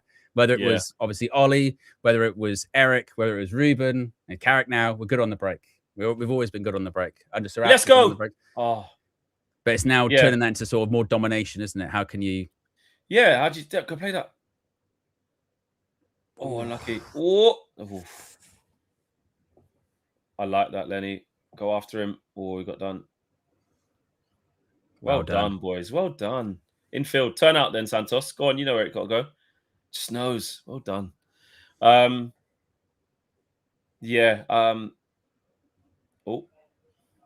get that back. Okay, that's 5 down. Yeah, I agree. I agree with what you're saying, man. That is what it's about. Trying to take it to the next level. We know we've always been good at transition, so okay, nothing learned there. But in terms of you know, in these phases, like with the ball, can you force the opposition to move? Is our rotations good? Are people technically sound on the ball? Oh, and I remember every time you're saying, look, you can't pass it 5 yards. Look at that. One touch passing. Reverse. Oh, reverse. Finish. Oh, good save. He should have done the reverse to Xerxes the first time. That would have been the right pass. Flex, that like series of passing. It's one touch. One. There as well. Look, brilliant. reverse. Yeah. He picked the wrong option. Great save. That little series of passing, little touch, flick, touch was beautiful in the middle of the pass. It's some great football, man. It's great football. Playing some nice stuff. It's pre-season, but we're playing some nice stuff. That's all we can. And this say is what we see. Yeah, catchphrase settings. Was it Roy Walker? Yeah. Say what you see. Say what you see. Oh. One more. Get it on. Go back to Ahmed. Tyler Fletcher started well as well, by the way. He has. I was discussing that before as well, saying some of the shit he and his brother were getting after the last game was just ridiculous. Good for him. Is that Dan James? That's Aronson. But I tell you what, Harry Mass has done good tracking there. Well done, boys. Yeah. This is a really good performance so far. Again. Oh, well done. Do you want to go through there? Oh, through the gaps. Oh, my days. Oh, man. You know, just feeling confident here. This is just nice to watch. You know, it's a Wednesday evening. We've all been at work. We've been traveling. It's really hot. You want to just come in and watch your team just have a nice friendly where they're entertaining you. And that's what they're doing. That's what they're doing. Moving the ball really well. Forward again from Santos. Fucking hell, Tyler. It's just a second goal. Yeah, that's it. Yeah, now. Exactly. Yeah, we should be 2-0 up, actually, to be fair. I really like it. It's good football. It's good football. I think, and also, it's, again, I keep stressing it. I know we can't get carried away, but you have to approach the game in the right way. You have to play the game like it's an actual game. That's the whole point, right? So, you know, that's all you can do. And actually, the thing now will be, we've been playing this style across the pre-season, like you just touched on. The real thing will now be that first game of the season. Don't you dare revert to type, because you've shown you can. You've shown you can actually do it now. So don't. There's no excuse not to. You know what I mean? Don't say you can't, because we know you can. This is what's really impressed me. These tight little spaces here. Look. Yeah. Look, one more. He tried it. He tried it. Yeah, he tried it. Fletcher, he tried it. He tried it. It was the right idea, but take the booking there. Take the booking if you get it. Well, you know what I mean? It would have been a booking in the real game. Would have been a booking, but you take it. Yeah. But 25 minutes gone. Manchester United 1-0 up against Leeds. Tried a little flick. That pass was never really, because the ball's already traveling that way, and he's tried to. It's too far to help that one. But that's where he's young. He's going to learn things like that, isn't it? As far as 25 minutes go, it couldn't have been better. Leeds haven't had a sniff. We've been in complete control, expressing ourselves. Look at that, 6 shots to 1 there, 4 on target, and none on target for Leeds. So so far 25 minutes. Screen flex if you like that. It's on the sidebar, but you know what I mean. Just get it up on the screen in front of you. There you go, just for a few seconds. No problem. Yeah, there you go. Look at that. Just shading the possession, although it looks like more. Had 3 corners. Yeah, I like that. Live match stats. Yeah, that's what we do. Yeah. United why not? No problem. Yeah. Easy. More of this, please. And the bench looks, Bruno, Tielemans, Cunha. Who else is on there? Can't remember off the top of my head. Well, on the bench, we've got Tielemans, Cunha, Bruno, Aiden. No Šeško, no Mount, no Rashford, no Cobby. Is Maguire there? That is a good question, Fleck. I don't know. I don't think not so. On the bench? Is he not? Let me have a look. We'll have a look. I'll look. Have a little look. We'll have a look. We'll check that one out. Oh, it's getting a bit jittery. It's because I'm having a look. I won't have a look. Oh, is that why? I won't have a why? look. Ain't that on the super duper? I'll have a look. Ain't that on the super duper computer? Though? It's because I was opening some from scratch. Yeah. Oh, okay now. Right. The team is. He's not on the bench. Yeah. No, he's not on the bench. We are, by the way, less than 50 likes away from 500 likes. We've got over 1,200 people watching, which is lovely for a Wednesday evening. Nice balmy summer's evening here in the UK. Who wants to watch the Super Cup? We can watch this. Yeah. Who would want to watch Garnacho? Wonder how he's going to do that. I saw that someone promoting it was Dembele and Garnacho on the front. And I was like, he's not. Oh, I don't think he's the representative. It's not the same. You know what I mean? I think he's the really you want to be putting on the thumb. Not the same caliber, is it? Nah, you go with an Ollie Watkins maybe. But I did see a few games of Leeds where they brought on sort of some of the good main feet guys. as well. Well done. Well done. Solid. Second half will be interesting because I have seen Leeds second half they battered Liverpool when they played their senior players as well. Because on the bench they've got Calvert-Lewin, Ampadu, Stack, Wilson, Joe Rodon, James Justin. Got caught out there. Got caught out. 1-1. Oh, silly goal. Yeah, it was an error. Everything Everything was fine. Everything was fine. Yeah, that's why you always need the second fleck. I know. Got caught there. They've literally not had a sniff The entire first half, and then literally is a bit of an error. They get it and they're through on goal. Who made the mistake? I didn't actually see. I just saw him running on our goal. Is it Fletcher got caught?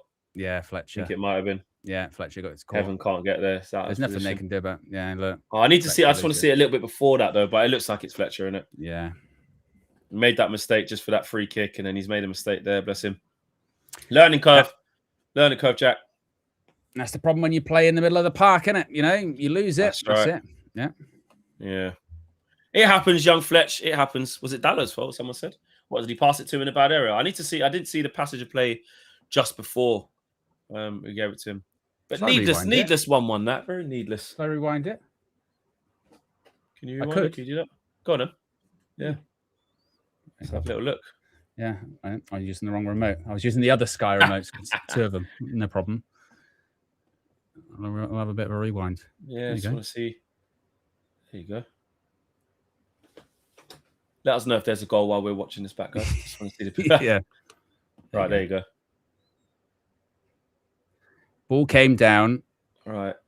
Oh, yeah. Nah, he just tries to turn. Yeah. Tries to turn. Okay, fine. Yeah. Ball dropped down from midair. Tried to open his body up, thinking he could open up, not knowing a clue that there's a Leeds player right there. Tries to open up. Yeah. Ref! Timing was just all wrong. Yeah. Have you got to resync again from doing that? No, it's probably it would sort itself out. Oh, okay. Yeah. What? Because it's on 29.50 on there, but yeah, it's about 30. Yeah, that's right. All right. Okay. Yeah, fair enough. Again, he's just not checked his shoulder, and you know those are the things of why he's not quite ready. He's not ready yet, is he? And also as well, that's the sharp learning curve of playing senior football against a Premier League side, right? That extra second where you think a player's not over your shoulder, you don't look. Boom, hey, they've done 2v1 though, bastards. Doubling up on Ahmad. Yeah, exactly that. From Daniel Luciano says, leaving work now. Quick summary, please. 30 minutes gone. Manchester United have been the better team. Man United deservedly went 1-0 up via a goal from who scored it? Joshua Zirkzee. Joshua Zirkzee, great bit of play by Dorgu to Mbumo. Pass through the middle. Zirkzee walks on into it.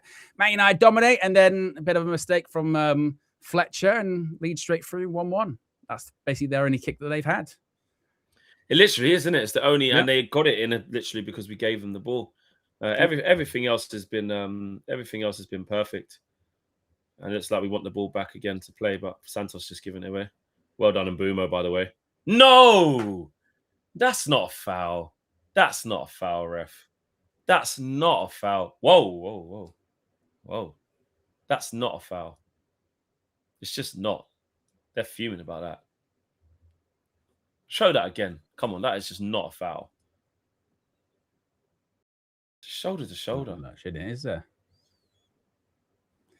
I mean, if you do look at some of the shots as well, look, Man United had 7 shots, 4 on target, Leeds 2-1. They've only had 1 shot on target. That was their goal. That shows literally the level of domination within this first half.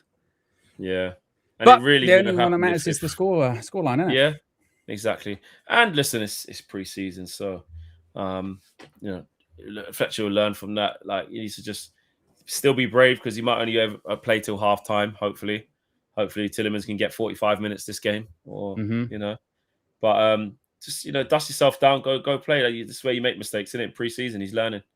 Yeah, he's learning. But I think we have seen. I mean, from both Fletcher twins, I don't think I've seen enough to think they're knocking on the door really to kick on. Personally, they probably need a loan. They need loans. Yeah, it's what I was talking about earlier on. Flex saying like some of the criticism of them, I thought just was way overboard. That's not foul.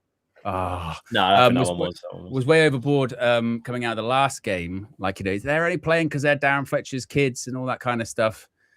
And was kind of touching on it earlier that, I mean, like you said, I don't know if they're ever going to be good enough to play for Man United, but they clearly got something about them. Otherwise, they wouldn't be at Man United. They wouldn't have been at City previously. They wouldn't have been caught up for their country. Exactly. One of them it was. But whether they're good enough right now, I don't think they're going to be displacing, you know, Cobby or Yuri anytime soon. you know. No, they won't. Ever. But I think people need to relax. They've been they must be doing well in the under 21s, 18s, to be training with the first team and being able to mix it. So, but they're just, if we're being honest, they're just not good enough, are they? They're not good enough. Well, and also as well, it's still within your prerogative to try and develop them, because even if you're going to sell them, you want to make sure that you at the very least just expose them so that people know who they are to sell them, right? Sometimes you've got to play them in these games, put them on the market sometimes, even if the market might not be great. That's better from Fletcher. Well done. See, look, there you go. Well done. Well done. Out wide. There you go. He's done really well there. He's just helped us get out of that. Ball in. It's a bit too early. It's good goalkeeping, to be fair. Good idea. Yeah. He's read that. Proactive keeping from Trafford. Good goalkeeper, James Trafford. He's the sort of guy, like, if Lamans was just never a thing and Martinez, he's someone you'd look at. I think he's really good. It was unfortunate last season, wasn't he? Because he must have thought, look, I'm going back to City. I'm going to play a season there. I might win the league, or even if I don't, I'll be their number one. I'll go World Cup. I'll be England's number one. That's what will happen. And then obviously he gets there, and he had a shaky start, in fairness, didn't he? Really shaky start. And then if Donnarumma's available, you get him. So kind of, which they go get him, and then goes to Leeds. Well done. And then Dortmund's the England looking good pre-season as well. Yeah. And then the England goalkeeping position is just very interesting in general, isn't it? Because I feel like it's always going to be Jordan Pickford until clearly you don't have to be playing for a massive club to be. No. It's not like you have to be. But Jordan Pickford, obviously, he did have some wobbles to be fair at this World Cup, but by and large, he's kind of been all right. But no one's been good enough consistently to really take it off him.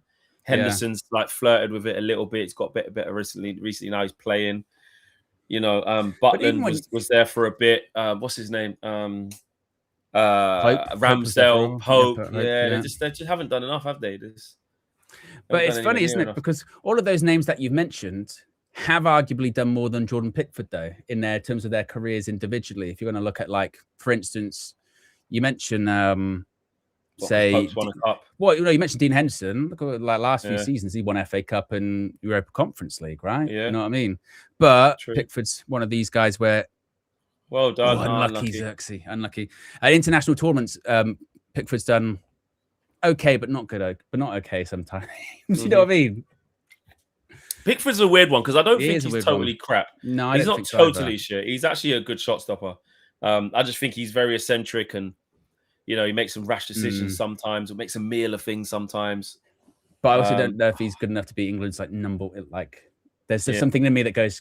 Out of who we got, who would you rather have right now?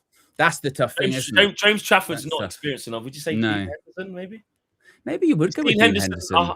Is he 100 times better than Jordan Pickford? Well, if you looked at if you looked at his resume, then you would kind of go into it of he's FA Cup final, played in Europe, played for Man United. That is not a bad CV, but like you said, Pickford, I feel like it's just tenure there, isn't it? He's just so experienced over all the others, isn't it? It's been playing so long. Nearly gone back. It's Peter Shilton's record or something like that. Peter Shilton's got a record, isn't it? Something like that. But that's better than Bumo. Oh, give it. Go on. Give and go. As well. What a pass. Great pass. Has he got any options, though? Not really. Got to go by himself. Oh! It went in. VAR. Unlucky. Right. I think it took was that a save or did it take a deflection? I think it's deflection. Because if he saved that. Deflection. See, it's too shit. Yeah, went over the line. Did it go over the line? No. Oh, it was a deflection. No, nowhere near over the line. Unlucky. But that's Brentford and Bumo getting it in that right channel, cutting in, letting off shots, man. They did it against PSG too. Yeah, you're spot on. That runs in behind. We literally said it in real time, didn't we? Go, he ain't got any options. He'll just go by himself, cut inside, take 100%. A shot. Yeah, and he's got a heck of a shot on him, doesn't he, Brian? He does when he catches it. Yeah, exactly. Fair play, man. Come on, United, get goal for half time. You deserve it. You do. You deserve to be winning this game at half time. They've had nothing. They've had absolutely nothing, innit? Yeah. Well done. And Bumo's on it, man. He's played really well this time. He's been our best player, long as Xerxes. It's corner number, was that 3 or 4 for Manchester United? We've got 3 on the screen there. Three corners to Leeds at 0. Yep. Look at us, Flex. Sky Sports United view with our stats. I know. This is what you want, right? This is what you want. Well, Real Madrid got a friendly. Just look at all the friendlies. In and around the ground. Super Cup at the moment. Currently 0-0 between Aston Villa and PSG. Arsenal 1-0 up against Como. Forest 1-0 up against Leverkusen. Real Madrid 0-0. Arsenal, they didn't have a great friendly the other day, did they? No, they've lost the last couple. Yeah. Lost 2 in a row, but 1-0 up against Como. Go on, look at that. Strength, Patrick Dorgu. Oh, unlucky. And it's Lewis Skelly who scored, of all people. Wonder if he ran to the crowd and kissed the badge. Said, I'm not going anywhere. That story is so strange, isn't it? It is, isn't it? It's like Arsenal are offering him out, but they're not offering him out. It's 45 million. Arsenal might have be quite close from some financial fair play rules, but they might not be. Man United don't really know that much about the Lewis Skelly thing. Bless you. He's been offered to Chelsea and United. They both said no. It's really weird, that whole story. It feels like a whole lot of nothing, really. Yeah, there's a lot of... maybe there was something there, but, I don't know. It does make it hard for Arteta, though, because how much is he actually going to play, though?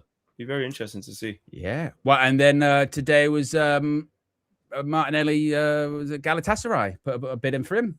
Oh, did they? Yeah. I think 45 million euro or something like that. They'll want more from him than that, innit? Yeah. Was it 45 or 55? It was Florentine said it. Go on, keep pressing. You got him. You got him. He's done well there. He's done well there. Yeah, he was stuck. Bogle. Bogle's all right, he is. Don't mind him. He's not happy as well. He's going. Yeah, this has been a shit half. This. Yeah. This has been a shit half. Carabao Cup in the second round. Do you know who's not in the second round this year, Flex? Us. Well, yes, and Manchester United aren't in the second round. Neither are Grimsby. They went out in the first. Yeah, they lost. Hold that. Ooh. I thought I was going the other way. Yeah. In camera angles. Nana says, Skelly is gone from his celebration. It says it all. Oh, really? What did he do? Say, wave goodbye. They were saying that, and again, this is why this story is so weird. He was offered to Chelsea, but they didn't want to sell him to Chelsea because it's selling to a London rival. It's why would you offer him then? If you don't, I don't know.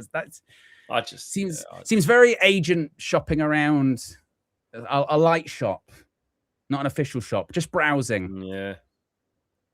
That kind of shop where you're looking around, and then they go, "Can I help you with anything?" I'm fine, thank you. Just looking. I was a new person covering Man United for The Athletic. Is there? Oh. It says that they're so excited, proud to share that I'm now covering Man United for The Athletic. Who's that? Cerise? Is that how you say? Cerise Jones, her name is? So replacing Laurie, I hope. No, at Croke Park tonight with Laurie and as Man United face. Interesting. Well, good luck. She's going to be, maybe a new point of call. Did you see Fabrizio tease possibly a life after football the other day, and it led to a lot of speculation about what he could mean? To be fair, Fabrizio's capable of drumming that up. Yeah. Surely he wouldn't, what they say, kill the golden goose, as it were. He is transfers. No, he is. Samuel Luckhurst, look at this. Terrific football from Mbumo and a tidy finish from Xerxes. Man United have played some incisive stuff here, and that was a quality and swift attack. Well done, Samuel. Wasn't hard, was it?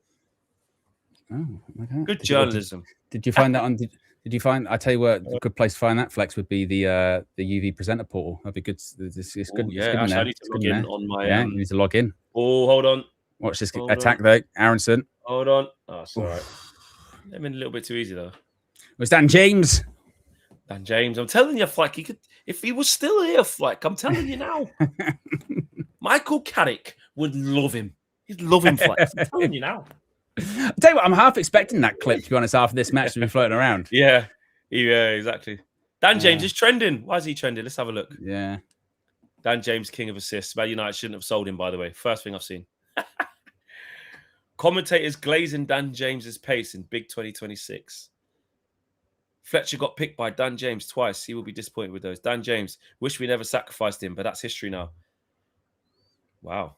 Rose Dan James is still falling over when someone farts within 50 yards of him. Not miss seeing that every week. Yeah. Oh, God. Depends how smelly it is, I suppose. You know what I mean? The internet's so funny, isn't it? What do you make of Jed Spence going for like 31 million to Inter? I think he'll probably do well there, won't he? Definitely will do well there. Inter, they've been largely dominant of Italian football, haven't they, the last few years? Don't you think? Yeah, I saw.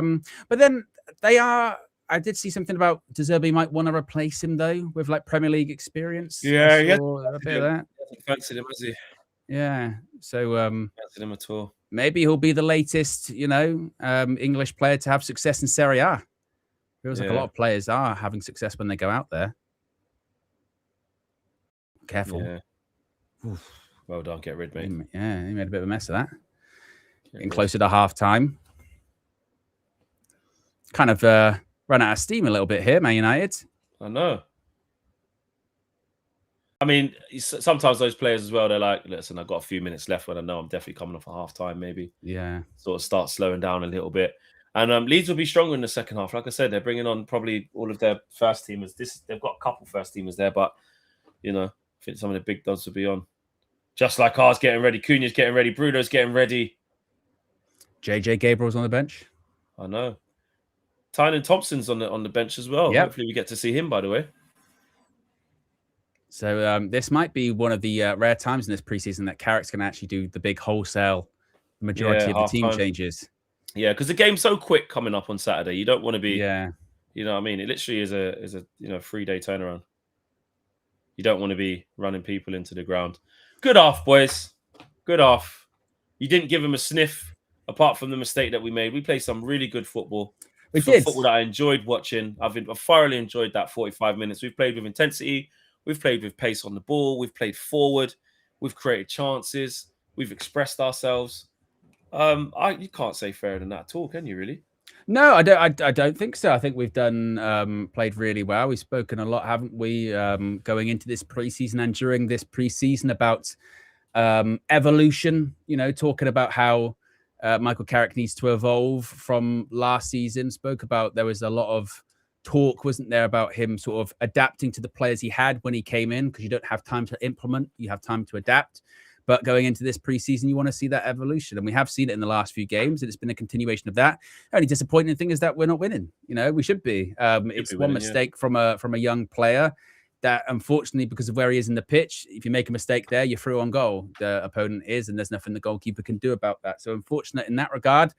But on the whole, in terms of an actual, first half, Man United have done... Man United, again, have done very well. Now it's going to be interesting to see who comes on in the second half, and if Carrick really does go with the wholesale changes, or he's done like he's done so far in this preseason, which is at halftime. Sometimes he's made none, or he's made only one, or something like that. It's been a bit difficult to predict sometimes what Michael Carrick's going to do with these second half substitutions. Yeah, no, I agree. What you want to see is a continuation, though, of us doing the right things. You want to see a continuation of, are we looking to evolve? And you can only truly judge it whether we have evolved or not once the season starts and we went into it. But you can spot some early signs of different things. And would you say that, and I'm asking just out loud, would I say that it's monumentally different? Like, I don't recognize this Man United side. No, I wouldn't say that. But that you can tell there's more emphasis or pushing of instructions to bring the ball forward, to pass forward quicker, not take as many touches, run more, rotation.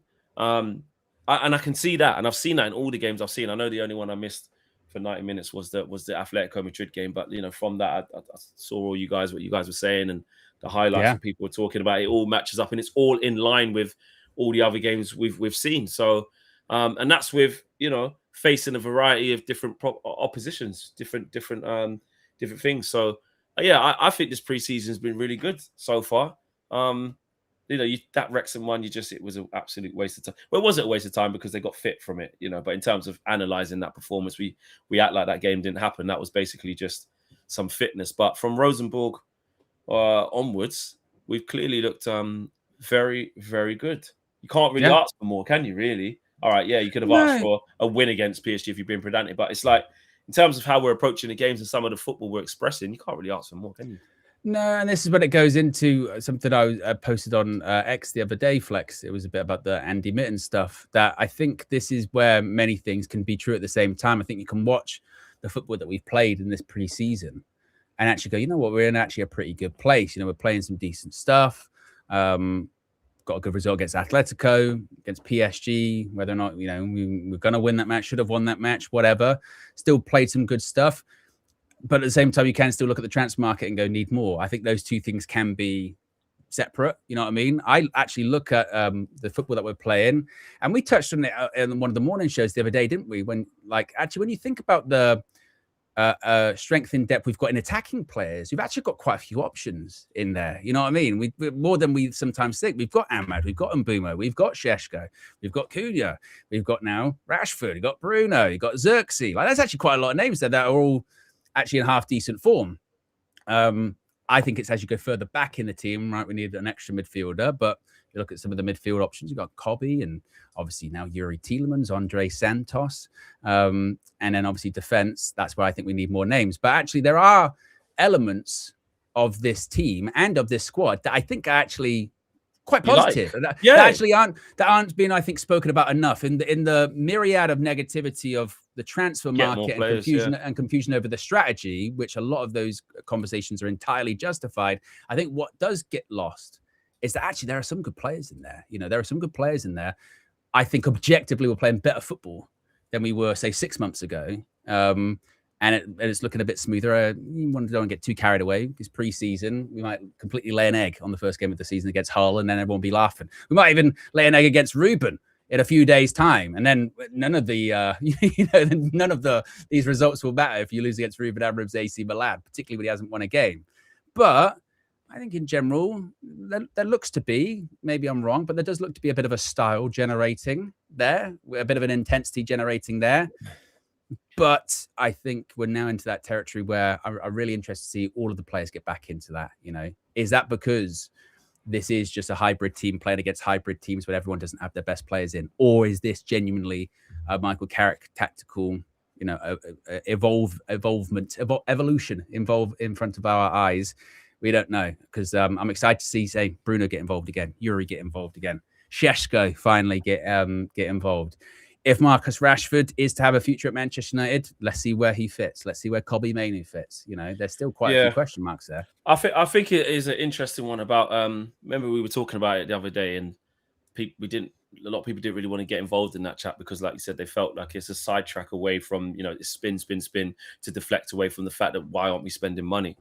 But like we said that there's truth in talking about keeping some things as constants and looking at the evolution of the team. And these are some reminders of it. Now, the instant pushback is, shut up, it's preseason, mate. Until there's points on the board, don't tell me that, right? People could just say that. But you could, like you said, you can only say what you're seeing, and there's stuff there.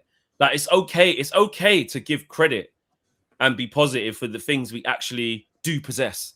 Like, we possess these players. Like, and Mbumo is really playing well this preseason and looks like he's ready for the season. Now, we have to wait to see that it transpires into that, but he's got maximum momentum. You know he's going to start the first game of the season. Ahmad looks as if he's got momentum. To be fair, Dorgu looks like he's got momentum. Andre Santos has just come here. He will have momentum going into that Hull game. Aiden Heaven, if Leach is only going to, he's only going to play against AC Milan, so is he really going to start against Hull? Maybe not now. I might change my prediction on that of what we said the other day. You know, he's got momentum. You wouldn't be biting your nails, super scared. Who else is? And then a few others have to build momentum. So Bruno is a bit of a special case. You know, even Xerxes got momentum. He's got confidence. He still might leave the club. He still might leave. And if he does, he's got to be replaced adequately, unless they say, you know, it's going to be Marcus Rashford sort of. That's we've got enough sort of thing. But you say that about Bruno. People forget with Bruno's record season last season, Flex. Remember his first assist came in the Liverpool win. I mean that was what, October-ish, late October, middle of October. So historically, he can start slow. So, but he shouldn't need long though, because he's played the World Cup. he shouldn't need long. He's had what, half? Did he have the half last game? 45. Did he play the whole 45? Was it 45? No, forget, maybe 60 odd. But he looked pretty sharp in that one. Looked pretty fair, sharp. I think I saw him getting the stocks ready. I think he'll be on at halftime now. Probably start against AC Milan and just be ready. Did he start slow last year, or did players not finish his chances? Because that's another thing, isn't it, as well, isn't it? Because we said about Bruno towards the end of the season, right? He broke the record, but it shouldn't have been by one. It should have been far and clear. And if some of those people have maybe put away those chances earlier on in the season, maybe you'd have be considered to be starting faster, right? Because sometimes you, with assists, you never know. It's also about the players putting them away. But no, I think that's right. I think there is. And do you know what, Flex? I do think that despite, again, a lot of negativity maybe about the window itself, but I do think that having spoken to quite a few United fans like online and whatnot, there is this sort of, is it an underbelly positive thing? You know what I mean? There's a little bit of like, maybe don't want to voice it too loudly, but actually a little bit of positivity of, yeah, I know the window might not be great, but actually, you know what? Play some good stuff. We did all right last season. Maybe it is cope. Maybe it is just, delusion because the season's on the horizon and you do trying to convince yourself that things are going to be okay. Maybe it is all of that. Or maybe there is a bit of something in there that, maybe we're not as terrible as the headlines would say. Could that be possible? Do we dare it to be true? It can. It's because we're in a bit where, again, we don't want to be distracted from the fact that we're still light. Because we are. At left back, we're light. We need a left back. We need a left back. You can see what Dorgu's doing now. I know I saw some, I don't know if it's an aggregator or whoever said it, Dorgu's seen as a long-term left back or whatever, but he's starting to make his way as an attacker. You don't want to keep moving and moving. Has Carrick ever played him left back? No, Carrick's only, no way. Carrick's only played him first 2 games at left wing. Then he was injured for ages. And when he came back, first game back, left wing. Then he scored against Brighton, I think, as well, left wing. Yeah. So, yeah. It's so as you always say, when you say like they can say and do one thing, but that team that they pick says everything. I think that's the case with Patrick Dorgu, isn't it? That answers the question of, does Carrick see him as a left back or a left winger? Well, he's only ever played in one position under Carrick. Granted, like you say, small sample size, but it probably does say quite a lot. Thinking you could say the same thing about Joshua Zirkzee when it comes to Michael Carrick. We can go into the about whether he rates him or not, right? And what that word actually does mean or doesn't mean.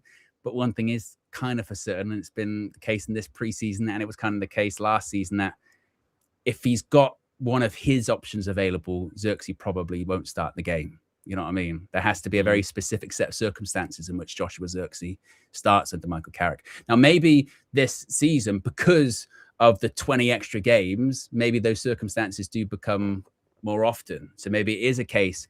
And that is that would be interesting to know what conversations were had with some United players going into this summer and during this summer. I wonder if that conversation has come up with a few of them of like, boss, or I barely played last season. And I wonder if United push back and go, well, yeah, we know, but we had 40 games. Like, we didn't have many games last season. We're going to have like 60 this season. So you'll have more, but is that lip service? Do they buy into that? Are they happy with that?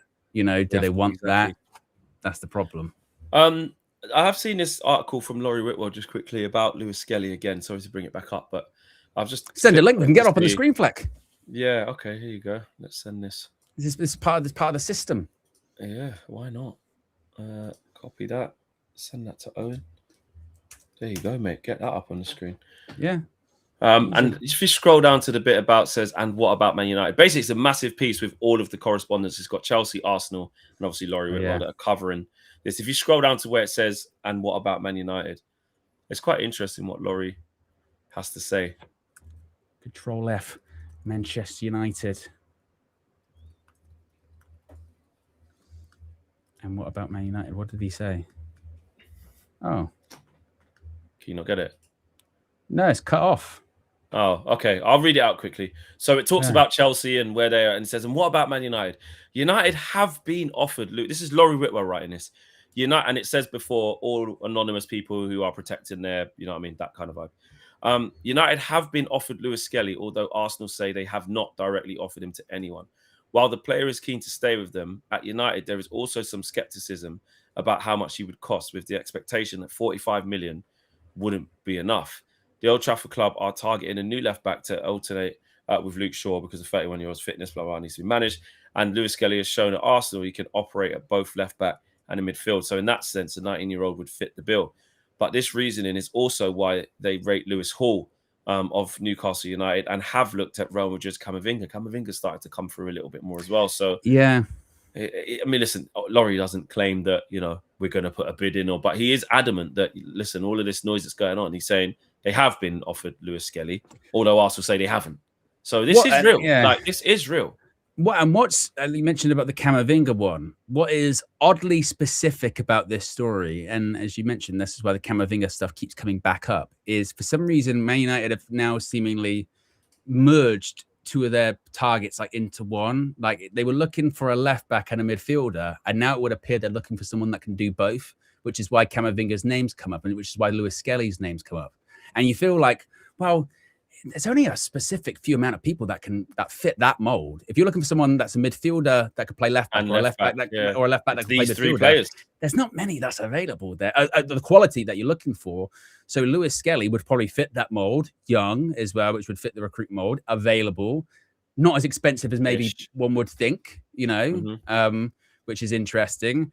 And the Camavinga one, he can play there. Obviously, we know the injuries. It's not his most comfortable position. He doesn't really enjoy it. You wouldn't buy Camavinga to play left back, but no, I don't know. So, or as we said, when it comes to United, it's all a bit still a bit of guesswork. Maybe. Yeah, it is. And you know, even Mike Keegan's talking about. I'm not saying Mike Keegan. Big up to Mike. Know him. He's not a transfer breaker, but he's talking more about the UEFA spending rules. And he said that Lewis Skelly's Arsenal future depends on compliance with UEFA spending rules. Scrap that bit. UEFA's rules operate by calendar year, making the summer window the last opportunity to bring in transfer revenue or ship players out, of course. A potential fee of 45 million has been touted. However, the price would need to be considerably higher. Tynan Thompson's coming on, Fleck, for Patrick Dorgu. Good. Right, scrap that. Toby Collier for Andre Santos, and the Maguire regens coming on as well. Yeah, he's holding a few back then, isn't he? Yeah, don't want to do too much. Yeah. So no Cunha, no Bruno just yet. But a Manchester United debut for a very exciting prospect. Yes. I spoke to Luca Williams Barnett's dad the other week. Of course, Luca's doing amazingly well at Spurs. He's got a bright future. But he also said to me, Flex, I know Tynan very well. Obviously, he's Luca's teammate. They've come up through the ranks together. He says, you're getting a really, really good player. He's a really humble kid. He's really exciting. He goes at people.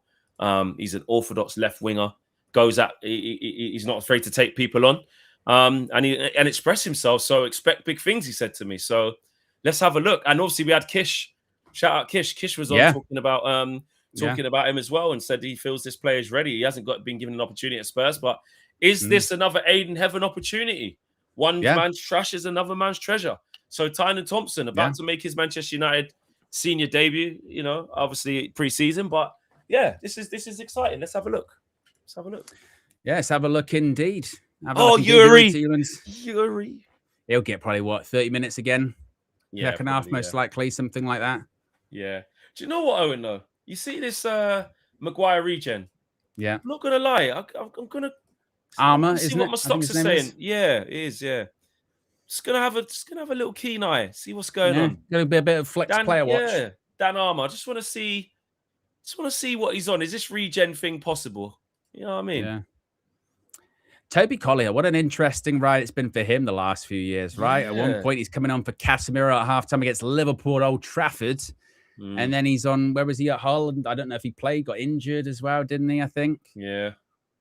What is interesting is who our Leeds changes, because if they go up in quality and we don't really match it, it could be quite tough.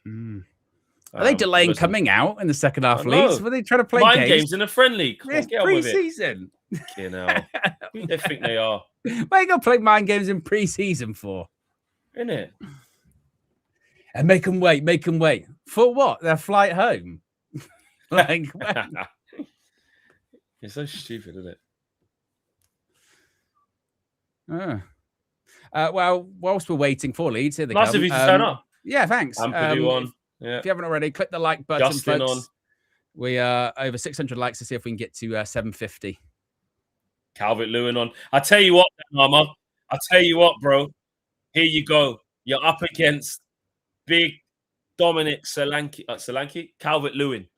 So that's it'd be interesting to see how he does, Owen. Because has he got the top knot? Has he got the man bun going today? Or is it? He has. Of course he has. Of course he has. Yeah, of course he has. Yeah, there it is. Dan Armour, here's a test for you, bro, because him and Yoro, they could easily get roughed up by big Calvert-Lewin. So that's going to be interesting. And Padu's on for Longstaff, I think, as well. Or is it whoever it is? I don't know if it's for Tanaka or Longstaff. I haven't seen, but they've changed the goalkeeper. Yeah. So, yeah. Harry Wilson. Very interesting. Harry Wilson on. Very good play. Mate, this could be a hard half because you just brought on a debutant in Tyler Thompson, so you don't know what's going to happen there. You've got young Dan Armour on there as well. Toby Collier has come in. Is that Fletcher and Collier as the midfield too now? It must be, yeah. Good grief. Isn't it? Far. Shit. Guys, this might get a little bit. Do you know what I mean? Might do. I feel like Harry Wilson always has a half-decent game against us as well. Oh, maybe I'm making that one up. He's a really good player, man. You know what I mean? But let's see. Let's see how the youngsters fare. I want to see the Maguire regen against Calvert-Lewin. Well, also, as well as you mentioned, it's going to be interesting to see how long it does take before your Brunos and your Yuris come on. If they come on, maybe they are just being safe for the game against AC at the weekend.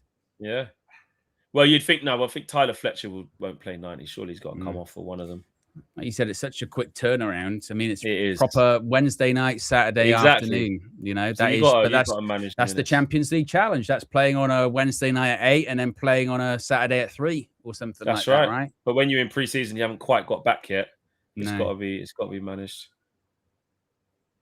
Come on, Tyler Thompson. Let's go. Yeah, score a goal and everyone will go crazy. Look at this. Man. Yeah. Let's see if he's ready. See if he's got a bit. I like him. Yeah. Go on. Yes. Tynan. Yes.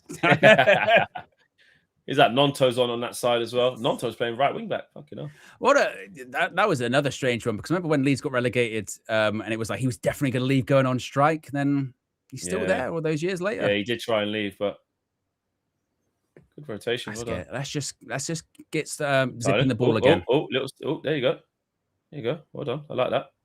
Keep the ball. Get it. Pass it. Give it. Ricky, get it. Pass it. Give it. We were at our best in that first half when we were just doing those in those tight areas. One touch, little flick. Yeah. The problem is do we have the players on the pitch now that are capable? We'll see. Yeah.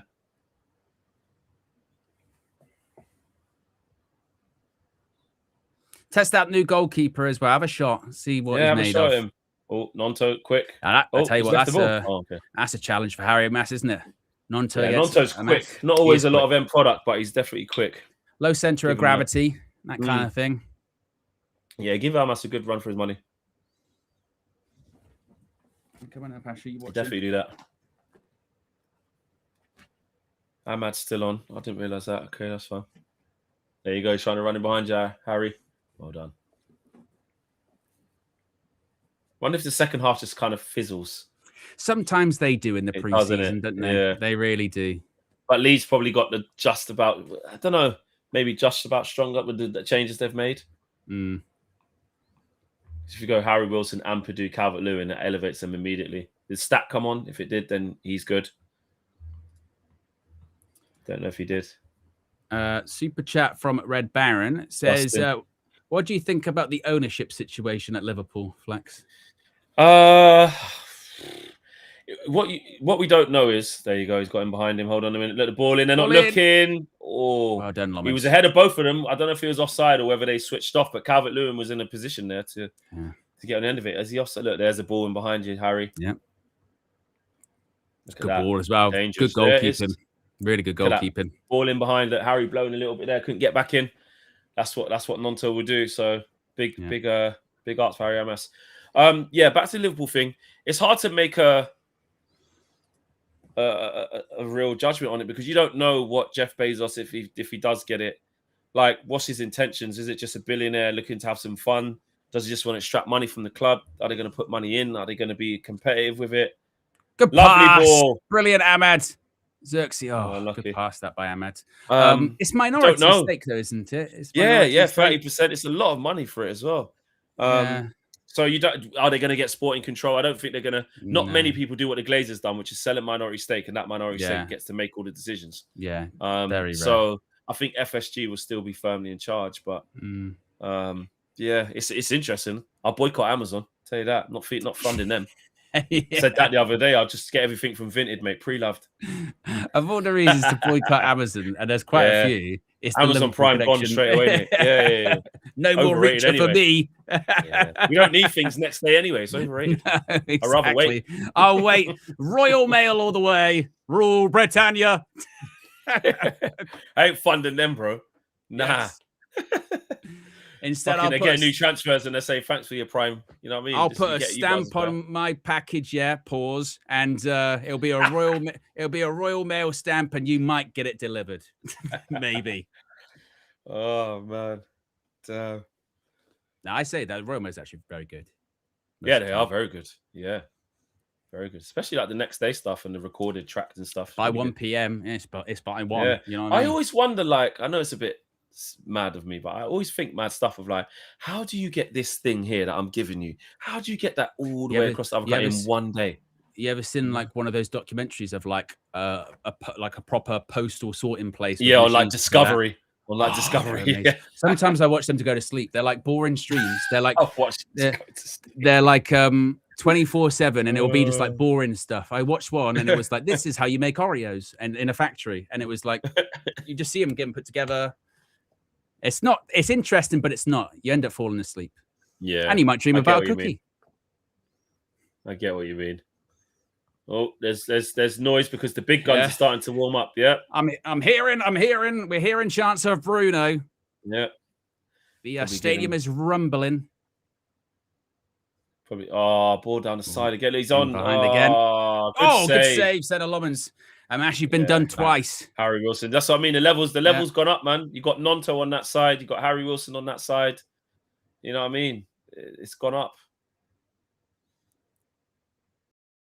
A couple of times in behind the You'd expect that though with the team. And then I think if we can manage to keep this at 1-1 and then we bring on the guys that we're looking to bring on, the level will probably be more even. Well, not probably, it will be.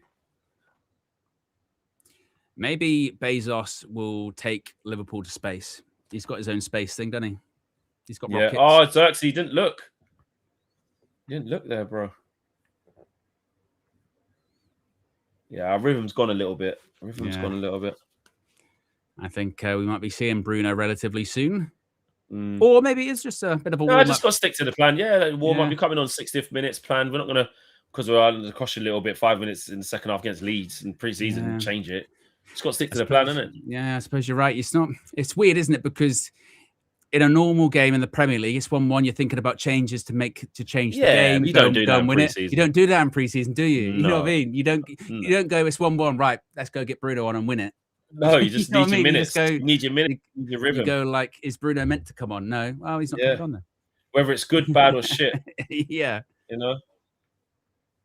Like even like for instance, that save by Lomans, that's good for Lomans, isn't it? It's good for Lomans in the preseason. You know what I mean? You need it. Exactly. Exactly that. But both centre halves though, the first one with Calvert-Lewin, they were probably a bit out of position. And the same again there. I bet he's chomping at the bit. Lomans obviously went with Belgium to the World Cup, and then when he came on, had that disaster, didn't he? Oh, no. Obviously, Harry, that same run, fuck's sake, 3 man. times, Look, same run, same one. ball. Well done. That's 3 times, man. Well done, Lenny. Harry's struggling out there, bless him. Literally the same move for every time. Fucking killing him. Look, look, all you see is him running back behind. Every time. Well. Balling behind, Nonto cuts it back. Yeah. Yeah, but listen, as soon as we saw those guys come on, look again, Nonto. Well, that's why I said, well, Nonto against Mamas, that's going to be a tough one. Curler. Yeah. Yeah, exactly, Owen. Exactly. But this is what you're saying with in a normal game, you go, right, Mamas, you're coming off, you're struggling here, but not in a preseason event. You go, right, you're struggling. No disrespect. in a normal game, Harry Amas wouldn't be there. Yeah, probably. You know what I mean? There's no way he'd be playing this. And maybe that's why he's leaving. Year left on his contract. You know? Yeah, yeah, exactly. Well done. Well done. Good play. Look after it. Ref. Well done. Good play, well that. done. Yeah. That's really good play. Got yourself out of trouble. Yeah, what I want to see is people like Tillemans and Bruno come on so they can, Tyler Thompson can get some touches and, you've got good quality on the ball then, so they're going to find you. You know what I mean? Hopefully. It really is packed, isn't it? 80,000. Yeah. Friendly in Ireland. Crazy. Fair play, man. Well done. We can run down the sides as well. Oh! Xerxes cuts it back. Oh, it's too high. It's got to be on the floor. Xerxes' feet, man. He's enjoying himself out there. He sent him then, just say. Absolutely just sent that guy. Zerkamp rises. Yeah. See, Xavi's got the job at Netherlands. Has he actually? Yeah, here we go. Yeah. How mad is that? Grief. That is Xavi, a weird one.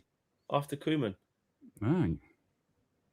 Yeah, it's there, strange, the Netherlands, because I can never tell whether they do have a good team or a good squad or they don't. I know. You know what I mean? It's like a mixture of both. You look at it and you go, oh, they got some good players, and you go, well, maybe they don't.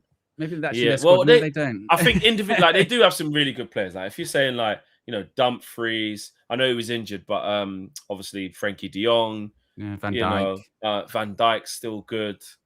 Tijani Reinders is good. Gakpo's in there. Gakpo's all right. You know what I mean? Depay's the top scorer ever, but it's probably not there now anymore. But maybe that sums it up. Like we're sort of going, well, Cooper Miners. Cooper Miners is good. Yeah. But yeah, they've got a few. Timber, even though he's injured, good player. Both of them. Both the Timbers. Yeah, exactly. But especially Uren. Yeah. And of course, Van der Ven, Ah, yes, King of the Indies, a disciple of Cruyff. Maybe that is why. That does make sense. True. Total Play football. the Dutch way. Yeah. That is very much Barcelona's DNA, isn't it? Is Johan Cruyff. So that would make sense. Come on. Time for us to nick one against the run of play. Okay, maybe not. Maybe not. Did you also see as well, there was a bit of discussion about like when Lewis Hall went back from the Newcastle training camp or something like that? Yeah, so he's not injured. They said injured, but then they did it like last year. They went, oh, Isak went back from a training camp last year. Bruno G was at the training camp for a little bit, and then he left. So I know. I just don't think that's going to happen. Tynan got rushed there. Ref, strong. Fucking hell, Harry can't keep up. Oh, did you get it? Please do, otherwise it's a red card. Oh. What's that? Well, Ampadu's having a bit of a word saying, well, if it's a foul. Yeah. I think we're worried if that's a normal game. We're worried. I mean, look, Amas can't keep up physically there.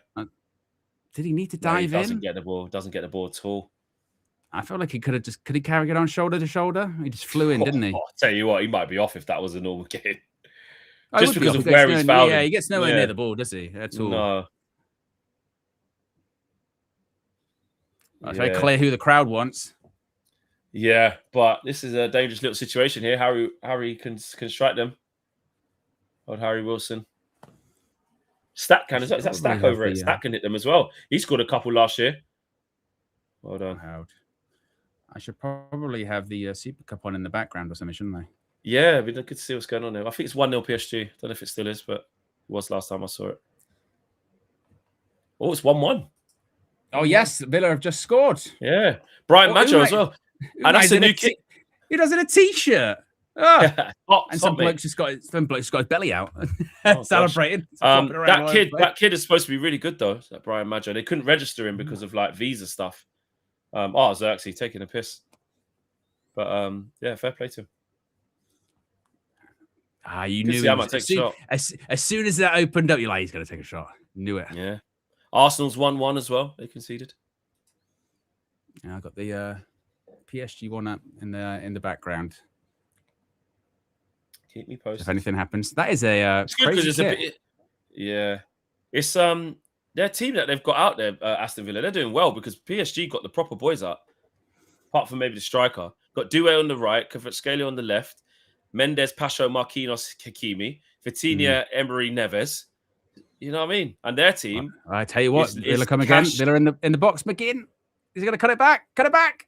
Oh, edge of the box just missed it. Gosh. Oh, must have changed it second half. Then they got Kamara Gomez on now. Hemmings, Matson, Maggio, Buendia. Interesting. Fair play to them. I think like just Unai and Villa, that's just a match made in heaven, isn't it? That they're the perfect for each other. He's such a good manager, man. Such a good but manager. Like another club, would it work? Unai in the Prem? Well, I don't know if as well. The setup's got to be right. Like he's there, like he can do no wrong at this point with them. You know what I mean? Like that, but he needs that. He needs that. Exactly. Like he won them Europa League. You know, he's got them in the Champions League, gone to a knockout stage of Champions League. Oh, here comes Bruno and the cavalry. They're all coming on. Yes. Yuri, Mazraoui, Bruno, Cunha, Shaw. That's it, Dallo. Put the armband on the proper Portuguese captain. That's right. Yes. Well done, Abumo. You had a good game. Ahmad, you had a good game. Mateus Cunha, first few minutes of pre-season for him. Yes, exactly. Because it was delayed by illness after his return from the World Cup. Solid shift, you two. Solid shift. Solid shift, Lenny Yoro as well. He played well. Learning curve for Tyler Fletcher. Yep, solid shift for Xerxes. He was very good. Yeah. Right, hopefully we can stop this Willie Nonto getting all of the joy down that side now. Because one thing about Luke Shaw is that he reads runs quick well. Until Yuri.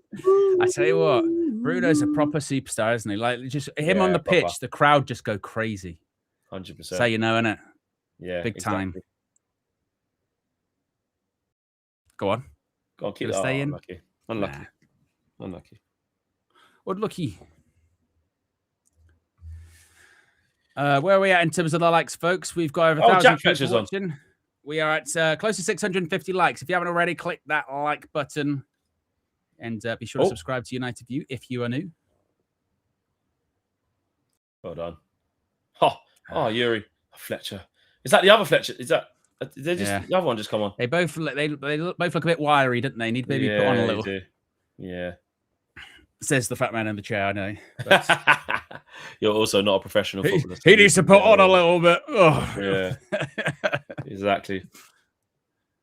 That's me. I mean, Thompson hasn't really had a chance to go at anyone yet. No, he but won then a corner earlier, but we hadn't a lot of the ball, have we? Really in the second half. Well, it feels like we've had less. How much have we actually had in the whole game? I can tell you. We'll get up on the screen. Yeah. We've had 57% possession overall, 43 with Leeds. In terms of shots, what is it? It's we changed keeper as well. Oh, how did we lose it there? 10 shots for United, 4 on target, 7 for Leeds, 4 on target as well. So Leeds have definitely got back into the game. When we scored, when they equalised, they'd scored, had 2 shots, 1 on target. Yeah. Certainly second half, they've had much more of it. Yeah, and listen, we expected, like I said, we looked at it at half time and said second half's going to be difficult. They're going to bring on the guys that we saw they were going to bring on. It was always going to up it. And then the changes we made at half time was always going to make it more difficult. So Tillemans is playing in the right of the pivot. They just sort of said on commentary, this is like you said, this is the issue with pre-season, isn't it? It's just you don't get the rhythm because you make so many changes. Exactly. It's not easy. But there is something to be said about, you know, the excitement of seeing these season opening games now, the European Super Cup. When's Community Shield that week? Is that this weekend? Sunday. Yeah. Sunday. When's the season officially start? The week after. Friday night. Week after. Arsenal. Yeah. And then that's it. The madness begins again. Another round. That's exciting, isn't it? That is exciting. Yeah, very. 100%. Regardless of transfer doom and gloom, it's just nice to get up and going again.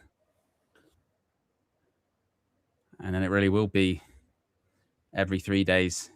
Go on, Tyden Thompson. Ball in. Okay. Not bad. At least I like the take on. I like the try. You can tell his first thought is, can I get him? Can I engage? Can I engage? So, well, what I'll do, because I do have confirmation that my dad does have a shirt and he does have a name on the back of the shirt. Oh, God. So I think what I might do is reveal that on the opening day of the season. Oh, God. I don't know. I don't know if I would want to do it now. Oh, God. All I will say is he said, and this is a quote, I apologize in advance. So he even said he apologizes. Yeah. Oh, you got to get that, Toby.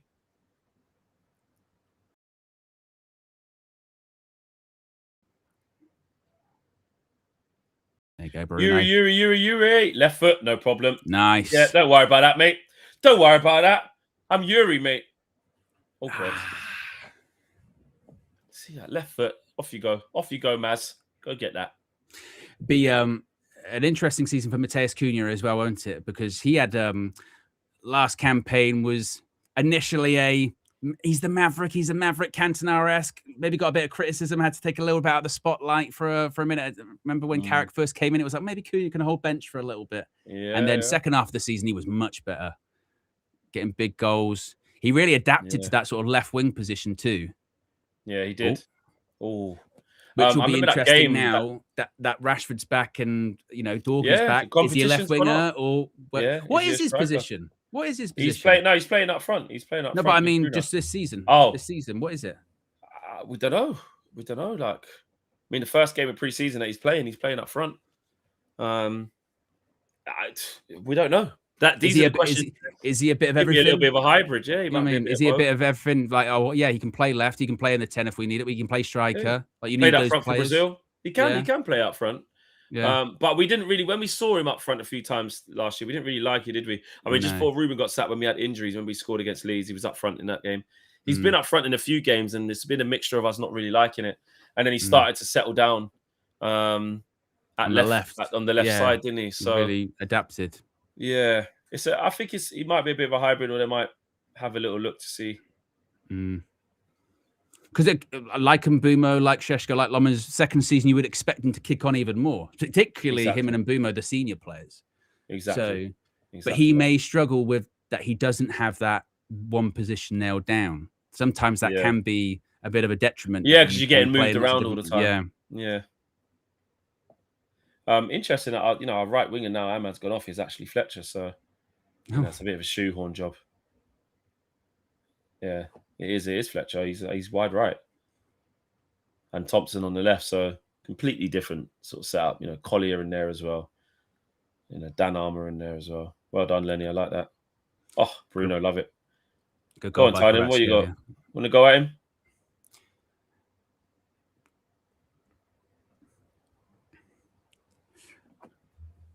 Super chat here from Biggie Third says, Owen, Tau Pop's mount is fine. He will get injured anyway. Tielemans is a no-no.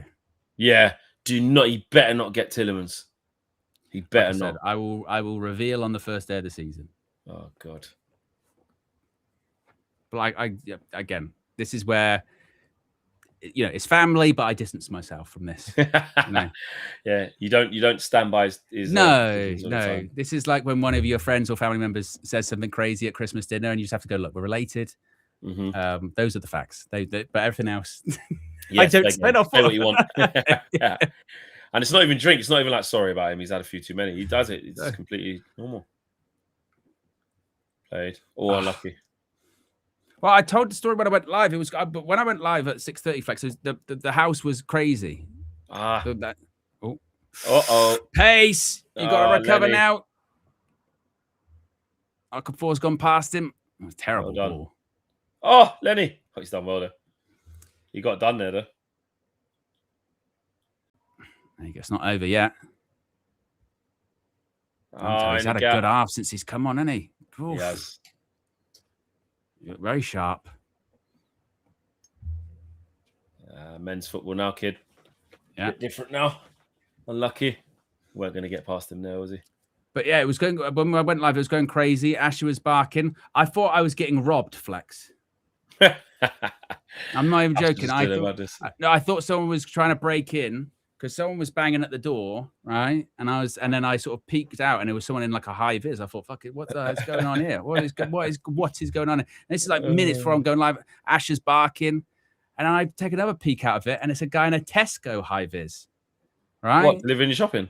No. Oh, it's even more ridiculous, Flex. Right? This is more ridiculous. I didn't order a Tesco shop. I didn't order no Tesco. What the fuck?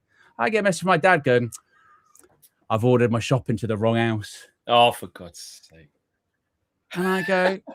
So have you got to go drop it to him then? Does he live miles away from you? I go, like 10 miles away, something like that, maybe, 10, 15 miles. Yeah, he went, I delivered to the wrong house. And then I went, oh. And then on top of that, he went, I just told him to leave it in the kitchen, and the guy did. He just let himself in my house. What, his house is just open? My house. He delivered to Oh, your the wrong house. house. Oh. Damn. Oh, unlucky.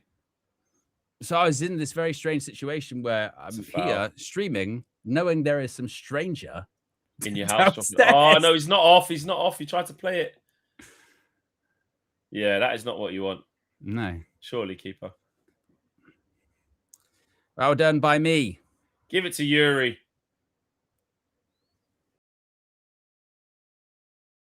Come on, there's a goal in this game. Yeah, we haven't been great though. We really second half. Haven't really created anything.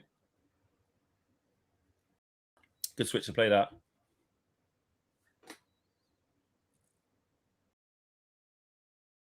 Yeah, JB. Stranger in the kitchen. It was crazy. Do you know what, Ada? I can see what people are saying about Thompson. What we've been told, that his first thought, obviously it's nothing amazing, but his first thought is to carry the ball. You know what I mean? Carry the ball. Try and make something happen. He wants to go forward, doesn't he? Well on, Yuri. Yeah. Come on, Yuri. Yeah. My new favorite. Has he got a chant yet?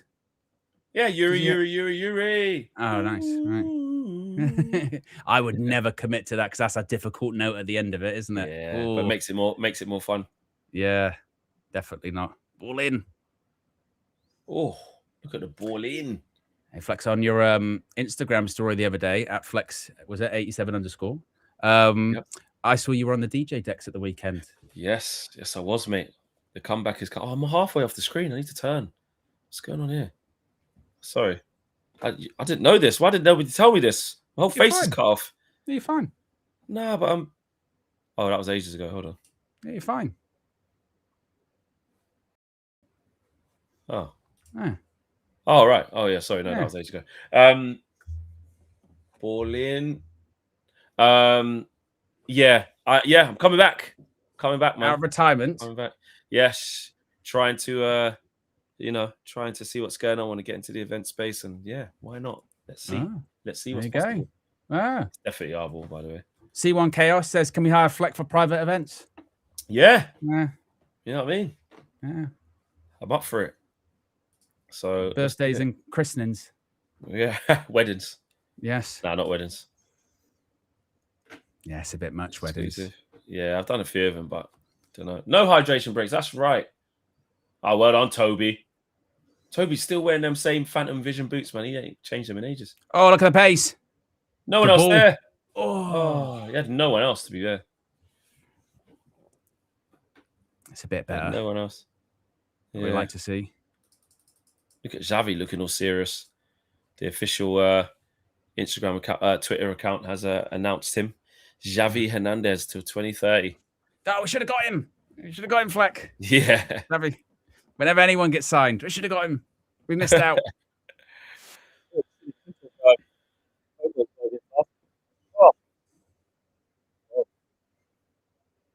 Oh, what a goal. Tell you what, look, you should see the goal Como scored against Arsenal. Crazy. I saw the Kvaratskhelia one for PSG. That wasn't bad. Yeah, Lewis Kelly's put his heart up, apologise to the fans. He apologised? What for? Yeah, I don't know. He's doing that. He's saying, look, like that, and he's doing a heart. And so, yeah, probably to say, look, I don't know what all these rumours are saying, but he's staying, mate. He ain't going anywhere. Wow, they don't come from nowhere, did they? You know what I mean? No, exactly. But the way maybe he's like, look, I know there's been a lot. There was a few things, but listen, I'm sorry, I'm staying. I don't know.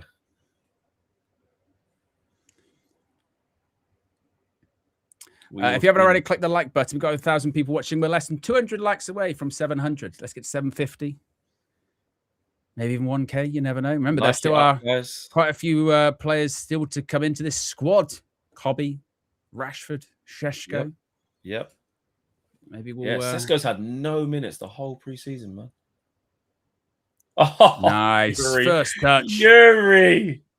Oh. Like... No one else there. What have you got? Oh, that touch. Brilliant one-touch pass by Yuri Tielemans, wasn't it? Yeah, well, you come on, Owen. It's Yuri. It's Yuri. Yeah. Left foot, you know what I mean? Cushioned. Good play with Bruno. Opened up the play. I wonder what shortened name KG will give him. Yours. Yes. Tills. Tills. What's your favorite color? It's teal. It's teals. Lucky Bruno. Come on, guys, get a winner. Like Owen said, there's a winner there for you. Yes, Game there settled is. down a little bit. It was all Leeds before our subs came on. Our subs came on and sort of calmed everything down a little bit. We've been on the ball a little bit more, but nothing of note. Oh, Ousmane Dembele's about to come on for PSG. Oh, getting his first minutes of preseason. Mm-hmm. When does their league start? Does it even start the same as ours? The week after?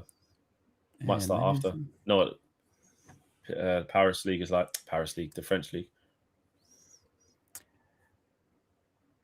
Oh, their local rivals, their noisy neighbours, PSG, Paris FC. You know, the stadium that's literally Liam Rossigna, mate. Liam Rossigna, yeah. Yeah, respect the ball, bro. Big job. It's and he's at Strasbourg as well, so he's got experience. The Newcastle manager was getting a bit of flack online because he did the whole first press conference, shook everyone's hands, you know. Yeah, everyone does that. And everyone was like, "Oh, Liam Rossigna," but I thought, I know for a fact Eric Ten Hag did that. Yeah, he did. Ruben did that. I'm pretty sure it's kind of par for the course, isn't it? Yeah, you're supposed to. It's the first time you're meeting the press who are going to fucking be there slating you every week. You want to try and get them on side off and charm them, but then once the results start happening, you can't do anything. But you've got to get them right foot. Yeah, they were like, "Oh, Rossigna regen," and I was like, "Well, I know Eric. I know for it, Ten Hag did it." You know, I've seen some stuff about they're saying like, "Oh, he loves himself and all this. Like, he's got a suave look and stuff like that, aura thing and aura farming and all that." That's whatever. Just let the guy manage, man. Jesus. Doesn't that also kind of come with the job, though? I mean, if you're going to be a football head coach, you're basically, I'm going to be in charge of a squad of 30 plus elite players. You're going to have some kind of ego because you've got to be in 100%. Control. You want power over a group of very good players. Exactly. You know, it's got to be an ego involved in that. How can there not? You think, well, again, it's your final decision. You've got to have an ego with that. Yeah. But for, oh God, watch this counter attack here. Here's Okafor again. Yeah. Oh no! Can you get across? Harry Regen, stand up. Get to him, Harry Regen. Get to him. Close him down. Well done. Recovered That's very what well. Harry would have done. Yeah. Well done. Stood him up. Yeah. Everyone's talking about this kid Majo. He's trending. He's 17. Dan Bardell's been telling me about him. He looks really good and he's fucking massive. Yeah, he's like big. A beast. There's no way that he looks like he's 17. How old is he? He's 17. Yes. He's 17, bro. Look, when I was seeing a picture, I thought he was mid-20s. I thought he was like... yeah. He's 17, bro. They signed him in January, but couldn't register him because of some like work permit stuff and that. He scored already. Youngest ever scorer in the European final. No. Good save. Good save. Yeah, so... he's 17. Yeah, he's 17, bro. He's fucking massive. He's 17. I'm Greek. He's massive. Have you seen him? Yeah. Oh, my God. It was when Dan Bardell told me about him a couple of weeks ago. I'd done a little bit of research and just looked at a couple of highlights, and I see him just bullying people, just fucking people up, man. He's massive. Good save by Dermot Me there. It's his professional debut, bro, in the Super Cup against PSG. Nice. Fair play to him. They've got I think they've got a couple of players like that at Villa that they had work permit issues with, didn't they? I think. Yeah. A couple of these younger players. Yeah. Because before John Duran made his debut, I think he was one of those that for a while didn't have a work permit. Exactly. He could be another John Duran. Hopefully, where is he now? Doesn't follow the same. He's made like 3 moves, hasn't he? Did he go to Turkey? I think he went to Turkey. He was in Turkey. I don't know if he's still there though. Oh, he went to. Or was it Benfica? He went somewhere. I saw him. Yeah. Vlahovic is going to Benfica. It's going to Besiktas, excuse me. Lenny, careful. You don't have to go for that one. You don't have to go for that one. You don't have to go for that one, bro. Don't get injured. He's born in 2009. Oh. That Villa guy. Yeah, man. God. Villa kid, mate. Villa kid. Yeah. It's Villa child. Yeah. Not even 18 yet, mate.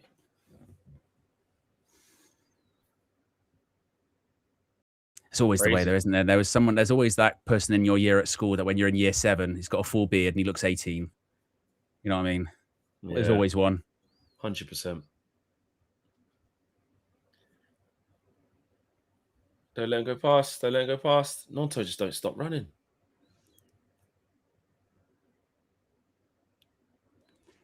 Yeah, Man United haven't really done anything in the second half, No, have they? not really. We got into a couple of little half-threatening positions, but Yeah. Yeah, it hasn't been great, has it? Very But we've much played some really nice stuff. I really enjoyed the first half. Yes, definitely enjoyed the second half. Like, oh, here we go. Ball in behind. Shoots. Oh, he's offside. Scored, but he's offside. Good finish as well. The pyro's gone off. You dodgy lino, you bastard. Should just let us have the goal. There's some guy in that stadium. He was quick on that pyro trigger finger, wasn't he? He was like, go, boom, boom, boom, boom, boom, there, boom, boom, boom, boom, boom. It's offside. Fuck it. We've got a budget. Dun, dun, dun, dun. We paid for it. Keep a near post, though. It's a good finish. Oh, he's onside. Might have been just onside. Disgrace. You can't see that with the naked eye. No VAR, mate. Look pretty close, though. Did look pretty close. Ah, yes. Oh, Villa nearly scored. It was a good save by the keeper. Really? Yeah. Look at it. John McGinn. He's quality, any John McGinn. Every time there's a big situation or a big stage and you go, this is probably too big for John McGinn, he always makes a step up. He's wicked. I tell you what, one of the Villa coaches has got a yellow card because he went fucking apeshit. He's just gone like that. It's a tackle. He's just sprinted out. He's got booked. Oh, God. There's no real options ahead of Mazraoui there. That's it. You got to wait.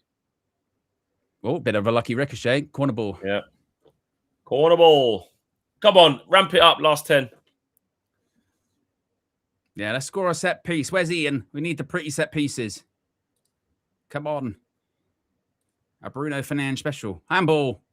Should have been handball. Wait, lean towards that. Lean towards it. I'm claiming everything.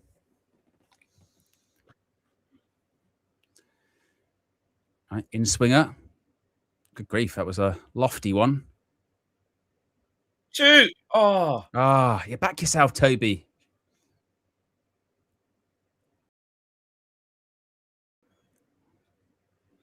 Shoot!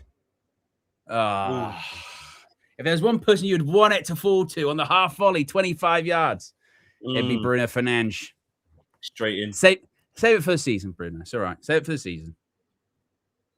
That was such a dramatic diving header by Calvert-Lewin, wasn't it? There's no need. Yeah. Deflection, isn't it? That's what I thought. That was a little bit of a maybe. 8 minutes to go plus stoppage time in this one, folks. Come on, we can get a winner here. In this penultimate preseason fixture. One more game to go. Well done. The little matter of Ruben Amorim's AC Milan in Poland.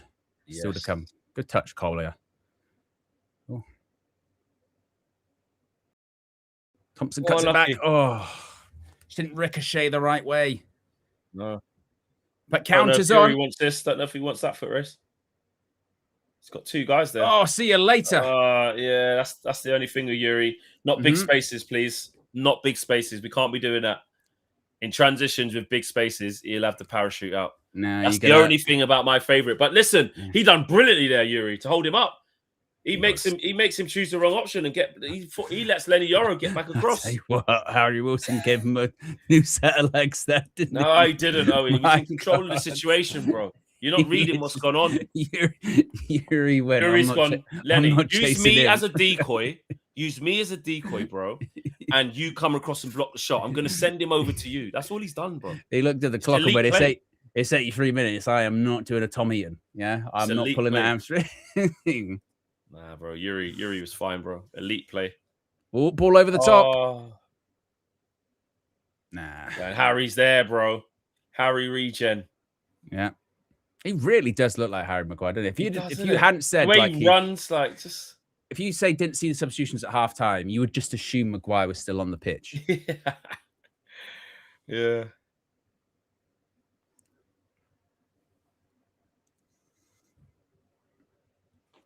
Yeah. 6 minutes to go until full time here. We're at 705 likes, folks. If you haven't already, click the like button.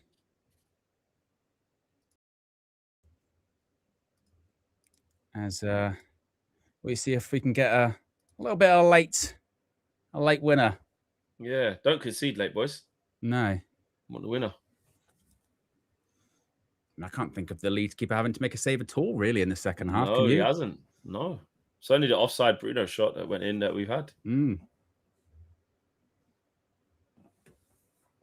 done, Harry.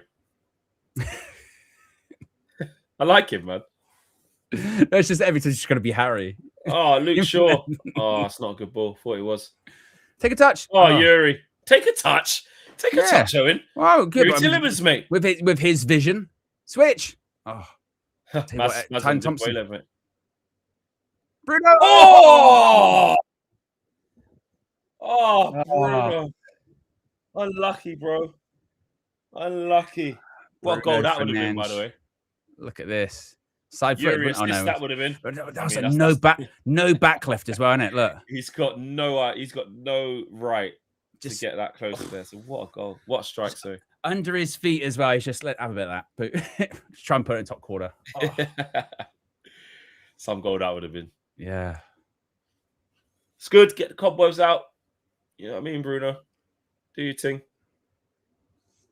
That's how you know it's like a converted pitch, isn't it? Even the dugouts are sat on the little chairs. Yeah. They've got to reel them out. They got sat on the little chairs at the side of the pitch. Out, bro. It's funny. It was the same thing. You know where it was like that at MCG in Melbourne. It's a cricket ground, obviously, so they got to wheel everything in. And the dugouts, they'd have the pavilions and that, didn't they? You know, they have a little balconies. Little cricket pavilion. Oh, Yuri meant that. I have been to a day of a test match, a test cricket match, and I must say it's much more fun than you would think. Really? Yeah. I'll have to do it, man. There's not a lot to do with the cricket, but you know, it's fun. Yeah. It's people getting on it, innit? Well, it's just like they know that maybe the cricket isn't great, so there's a lot to do in and around the ground itself. They set a lot up because they know maybe it's not that great. So there's lots of things to do, and lots of people get very drunk in the stands. Yeah, that's the main thing. And they pile up their cups into one giant thing until they gets taken down, and then everyone screams "Fun police."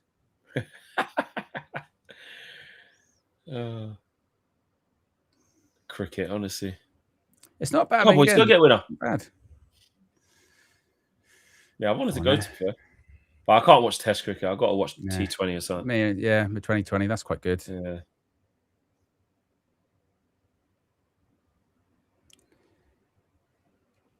Man United, are they just nipping the ball around here a little bit, waiting for the game to end? Maybe waiting for one last opportunity, see if something can happen. Anything silly happening. Yeah, that switch was not the one. No, he meant that.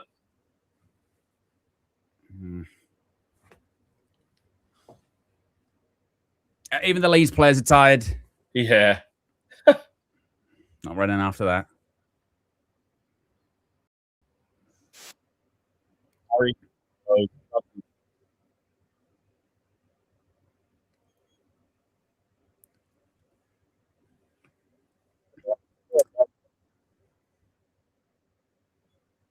Where are we at in terms of likes? We're nearly at 750, folks.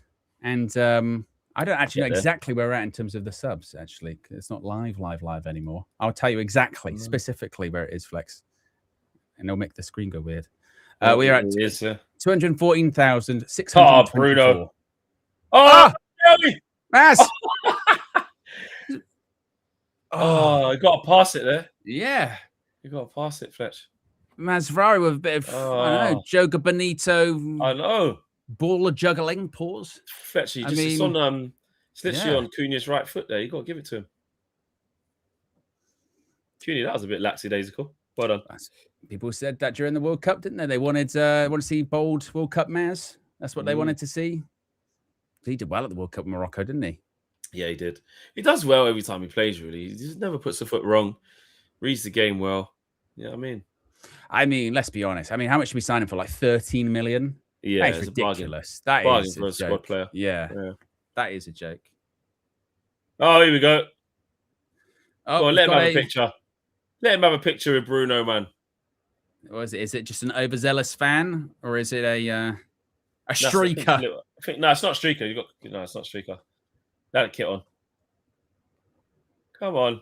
Because sometimes in these preseason games, it might just be like a kid that runs on. Yeah, no, I think he was a kid. Come on, let him have a picture of Bruno.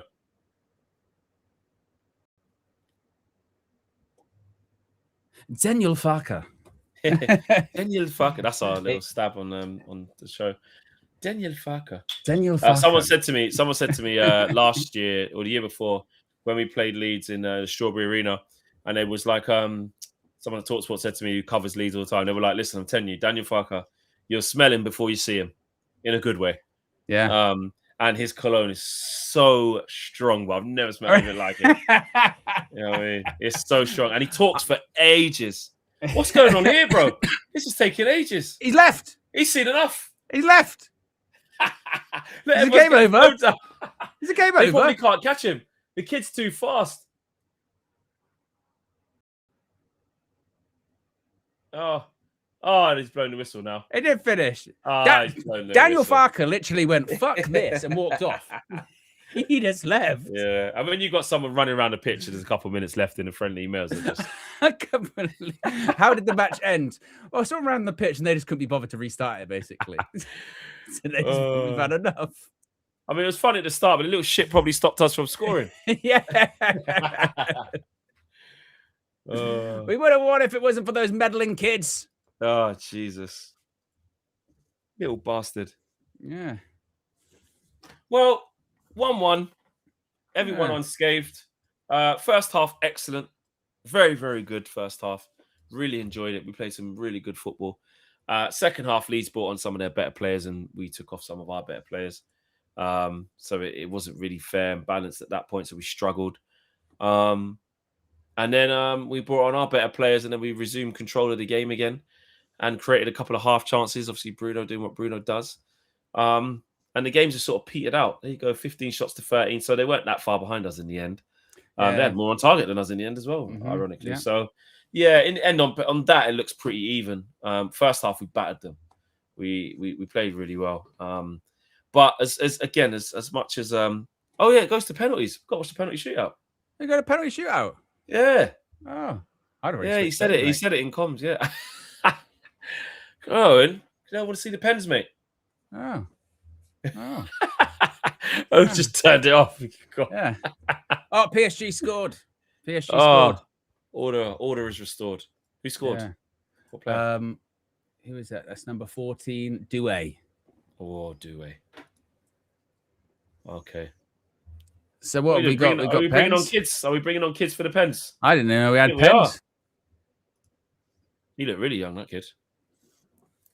All right, we got pens ready. Yeah, pens, man. Oh, yeah, look, it's literally packed. It's mad, isn't it? Dun dun dun dun.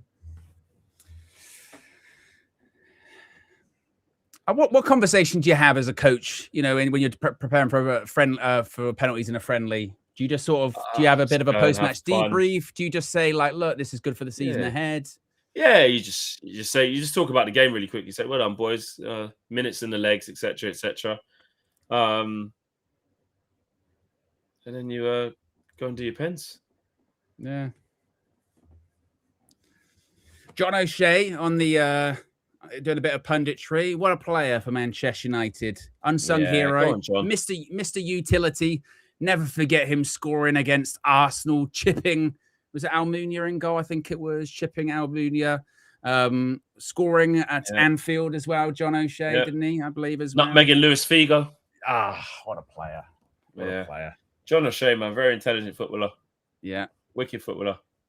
And again, talk about a player that knew his limitations, knew his limits, but also knew how to be a squad player, though. That's the important thing as well. Knew his role in the squad. Knew that maybe he wasn't the best player, but you could rely on him. And certainly Sir Alex could. They're important. What are you saying? Let the kids take these. Let them have it, man. Let them have a little bit of limelight. 80,000 in there, bit of pressure. Let them feel what it's like. Yeah, but this is certainly the positive of, like you say, of having a good turnout. The last few games, it's been like couple of, was that another person, another fan on the pitch there? I think, yeah, there is. Oh, for God's sake. They're all on the pitch. We might not make it, depends. Come on, man. Come on, guys. Stop running on the pitch now. That's your fun. Yeah. Who's that keeper? I don't know. Have they changed the keeper again just for this? Or was that the guy who come on half time? I think that's Dermot Me, yeah. No, not that's us. Me. Who? You? Me. No, can't. Yeah, that keeper there, though. Have they brought him on again? I know. The Boyle Sport Cup. He replaced. Look at that. It's better than the Club World Cup, isn't it? Look at that. Oh, it's in the Leeds end, though, and pressure's on. Right, I got to make sure I've reset the board. There you go. Yep. You even got a nice little penalty thing next to the thing there as well. It says pen. Oh, Arsenal losing 2-1. Oh, it's on penalties for them as well. That's why. They've gone to penalties. They're losing 2-1, but they haven't taken their other penalty. That's why. Who's going to be up first? That's the question. Look at them having a laugh. Do you know what? It's so funny, watching a penalty shootout. I did this when we was in the SoFi Stadium against Arsenal. Remember? Wheatley missed and Sancho missed. I think. Remember when we beat Arsenal twice in one night? Yeah. But watching pens when there's like nothing on it is so like weird, isn't it? It was all right. Yeah. Yeah, you just have a laugh. No drama. It's a complete opposite of a penalty shootout. Penalties the ultimate sporting drama, and if it's in a friendly, the total opposite of sporting drama. There's nothing to play for. Absolutely nothing. Well, that's not true. There's the what was it called? The bet was it Betfair Cup? What cup was it? That was just up. What bet? The Boyle Sports Cup. Boyle Sports. There you go. Yeah, I know it was some kind of sporting advertisement trophy. Is it me or does Ben me? Does it Ben me? I see. It's easy to do. It is easy to do. What's his first name? Dermot. Dermot me. Does he look a bit small in the goal? He's going to say Calvert-Lewin here. Oh, it's good pen, that. Stink that down the middle, mate. Yeah. Well, he's dinked it and also put it into like the roof of the net, hasn't he, as well? I think. Great pen. Great pen, mate. What I like about these, that penalty, excuse me, no stutter. If I see a stuttered run-up flex, I'm going to lose my shit. Well, maybe we do. That was a really good penalty. Luke Shaw stepping up first. Luke Shaw.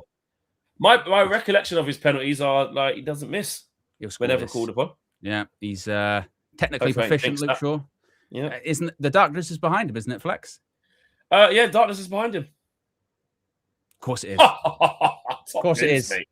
Yeah, top bins, Luke Shaw. You don't take a pen like that if the Darkness is with you. If the Darkness is behind you, you put it in the top corner. That's exactly what he did. Look at that. That's a great pen. That's a great penalty. Brilliant. Well done. Who's up next for Leeds? Ampadu, captain. Harry Wilson. I don't think he's going to miss. Yeah, he's got great pieces, man. Yeah. Come on, Derms. Come on, Derms. To be fair, me, look, you probably won't have a bigger moment in your Man United career than something like this. You know what I mean? Why not? Go for it. Come on, Derms. Yes! God, give it some, Derms. That's what we like. Good save. Look at that smile from Michael Carrick. Yeah. Little grin. Good save, man. It's gone the right way. Solid wrist. Yeah, really good save. Yeah. Poor from Harry Wilson, though, because you instep when you're left-footed going that way. You got to get someone as good as a ball striker as him. That's a really bad penalty. But well done, Derm. I think we saw it, didn't we, at the World Cup? The whole stuttered thing is that if you just step up and you put your foot through it, you'll probably score. You know what I mean? Yeah. Mateus Cunha. Easy. What a keeper trying to do then? The keeper looked like he'd been shot in a bad Bond movie or something like that. He didn't even what was that? To the goal. Why did he dive? I know he went the wrong way, so he probably thought, I've gone the wrong way. It's one of those, isn't it, where you know, fuck, I've gone the wrong way. I've got no chance. Like Family Guy. Wacky waving arm inflatable tube men. That's what you just want like that. I've gone the wrong way, bro. I'm banged to rights. What do you want me to do? I'll just collapse to the ground. Steps up. Oh, you got a hand on it, I think. Is that Stack? Yeah, he's got a good strike step. That's what I mean. I think if you just put your foot through it, chances are and it's on target, it'll go in. Oh, did get a hand on it. Yeah. Maybe the Who's up announcer maybe just having to maybe remind people, don't go on the pitch. Stop running. Yeah. Go on, Tyler. Wait, is it Jack or Tyler? I think it's Jack. I think they said if you run on the pitch, the game will have to be stopped. They won't fool parents, Oh, wow. This is your that Jack or Tyler? warning. I'm not sure. It's a goal, is what it is. Yes. I can't tell him apart. Is that? Oh, it's Jack. Right, okay. Yeah. Well done, Jack. Good pen. I didn't realise Jack was left-footed this whole time. There you go. Yeah. So what, when he's just playing just now, I didn't realise he was left-footed because he did touch the ball. There's Leacher, Delict. Yeah. Well done. Leacher will probably play at the weekend. Yeah, surely he's got to earn it. I wonder what the starting team will be like. Here's Nonto. Really, Nonto? Come on, Derms. Let's go again, bro. Yeah, that's it. Stand up your line. Yeah, put him off. Yeah. He does have to score. It's over. This is when Come on, Derms. The goalkeeper makes the thing look small. Great pen. Great pen. Yeah. Great pen. Yeah, it's weird goals because, like you say, when a goalkeeper is standing on his line, even if he's got his arms outstretched like that, you sort of go, goals. You can't watch. Yeah, they are. They're massive. They're big. You're nowhere near it. Yeah, that's why. Like, obviously, like science-wise and percentage-wise, you're like, you should score. You should score every time. You should score every time. It's Bruno Fernandes. Now, you look, Bruno, he's not perfect on pens. I know. Usually he is, but he's not perfect. No. But would you ever doubt him? That's the question. No, you don't ever doubt him. But he's human. Oh, fucking hell. He's missed the whole goal. Keeper didn't even move as well. He done everything right. He sent the keeper the whole wrong way. He's fucking missed the whole goal. Oh, Bruno. Oh, Bruno. Oh, she thought he was in. Bless her. No. Oh, no. Oh, no. Oh, no. Bruno, how'd you miss the whole fucking goal? Look at him laughing at him. I got some breaking news for you, Flack, from David Ornstein. Go on. Chelsea say deadline set at 5 p.m. UK on a Friday for Manchester City or any other suitors to spend £120 million net bid to sign Enzo Fernandez, or he's staying this summer. Chelsea 5 p.m. Friday. Yeah. Chelsea say payment terms privately communicated to Manchester City and the midfielder. Wow. Gosh. Now we got to score. Or we're going to lose. Got to score. Yeah. But 5 p.m. deadline tomorrow for an 120 million bid for Enzo Fernandez. Pay it or piss off, basically. Wow. Do you think City will do it? No. I haven't even sold Rodri yet, have they? Yuri. Oh, Yuri. My guy, Yuri. Come on, Yuri. Show them why you're the new favourite around here. I believe it's favourite. Favourite. Yes. Yuri. Woo! He scored. Yuri. Of course he does. Keeper even went the right way, mate. No chance. Now we're into sudden death. Don't worry, kid. Don't worry, kid. We'll be all right. We're going to win. Don't worry. That's when, sometimes we'll have arguments with people on social media, and you have to remember sometimes they might be a kid.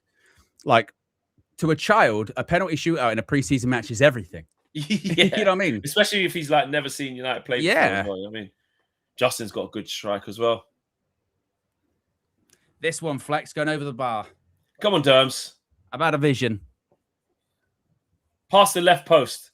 Over the bar, mate. Yeah, on the bar. That'll do. We'll take that, Owen. Somebody's bloody win. Somebody's sidekick, isn't it? As in, get pen and paper. I'm gonna do the lottery numbers now. He said over the bar. Wow, close enough. I'll get 5 numbers or something, or 4. Yeah. You get a little return on your winners. Yeah. Rubbish pen, isn't it? It's gone too high. It's in the middle as well. Aye. Anyway, right, who's gonna bring it home for us? It's for the win. Come on, for the win. Let's go. Can't believe Bruno missed the whole goal. Yeah. Maz. Mazraoui. Super Maz. Bald Maz. Surely he ain't missing. Yes! Yeah! First silverware for Michael Carrick. First trophy in the cabinet. It starts here. Winning breeds winning. Yeah. Winning breeds winning. You know what I'm saying? Well done. Well done, boys. Good little penalty shootout, that. Oh, has there been another goal? As well. Was it 3-1 to... No, it's 2-1. 3-1. Oh, why is it 2-1. flashing goal then? Oh. Yeah. Right. We can mute that now. Right, there you go, guys. There you go. Big up for watching. We won. We had a good evening. We had a good evening, didn't we, Owen? We did have a good evening. I enjoyed that. I mean, a bit like a lot of preseason friendlies, you know, second half isn't that much to write home about, is it? You know, a lot of substitutions get made and it's not that interesting. We win on pens. Good bit of fitness for the players there. First half was a much better performance and more in line with what we've seen over the last few weeks, really. And now it's all on to the big one, which is the game against Amorim at the weekend, and that AC Milan side that still is yet to win a game under Ruben. Bobby G with a super chat says pre-season trophy double. Yeah, parade will be on Monday. Yeah, so everyone, we're going to meet in Manchester for that. It's going to be that's what it's going to be. But yeah, look, I am watching the performances and feeling somewhat positive. Second half, you can't really look too much into any of that, really, can you? But no, another good run out, and then we go to Saturday Flex. Yeah, it's that simple. Roll on Saturday, big game. That's the one where I'm going to be petty. That's the one where I'm saying I don't care. Petty in Poland. Yes. Oh, I like that. I like that. I'm going to take that. I'm going to go be petty in Poland. Yeah, I don't want to be losing that game. We have to be making sure we put Ruben to the sword. He ain't won a preseason game. Make sure that doesn't change. You know what I'm saying? Exactly, Ness. It's time for war on Saturday, mate. Yeah. War. You know? What is it good for? Literally nothing in this case. You know, but what is it good for? But you know, and the irony is that, you know, Marcus Rashford's first game for Manchester United in God knows how long will be against Ruben Amorim. Kobbie Mainoo will probably get his first minutes of preseason against Ruben Amorim. The storylines are storylining, you know. So that is going to be a really, really interesting one at the weekend. But I think the main thing is the same as what we've seen so far, which is keep building performances. You know, we've done well so far in these games, and long may it continue. Now that all the players pretty much are back, apart from obviously those players that didn't play tonight. Yeah, bring it on, Fleck. Bring it on. Bring it on. Bring it on. Is there a couple of super chats to get out before we wrap up? One more from Bobby G, who says, Champions of Ireland, you'll never sing that. Okay. We won't. That's true. Probably not. No, it wouldn't. I wouldn't recommend it. It'd be quite embarrassing. Is that everything? It is, yes. Okay, guys, if you haven't hit the like on the way out, please make sure you do. We got to 785. Let's get to 800 on the way out, guys. You could do that. Put a few more down on the board to get us to that 800 mark on the way out. Thanks for watching. And we'll see you in the morning show tomorrow. Yes. We'll be there. Take care. All right. Peace.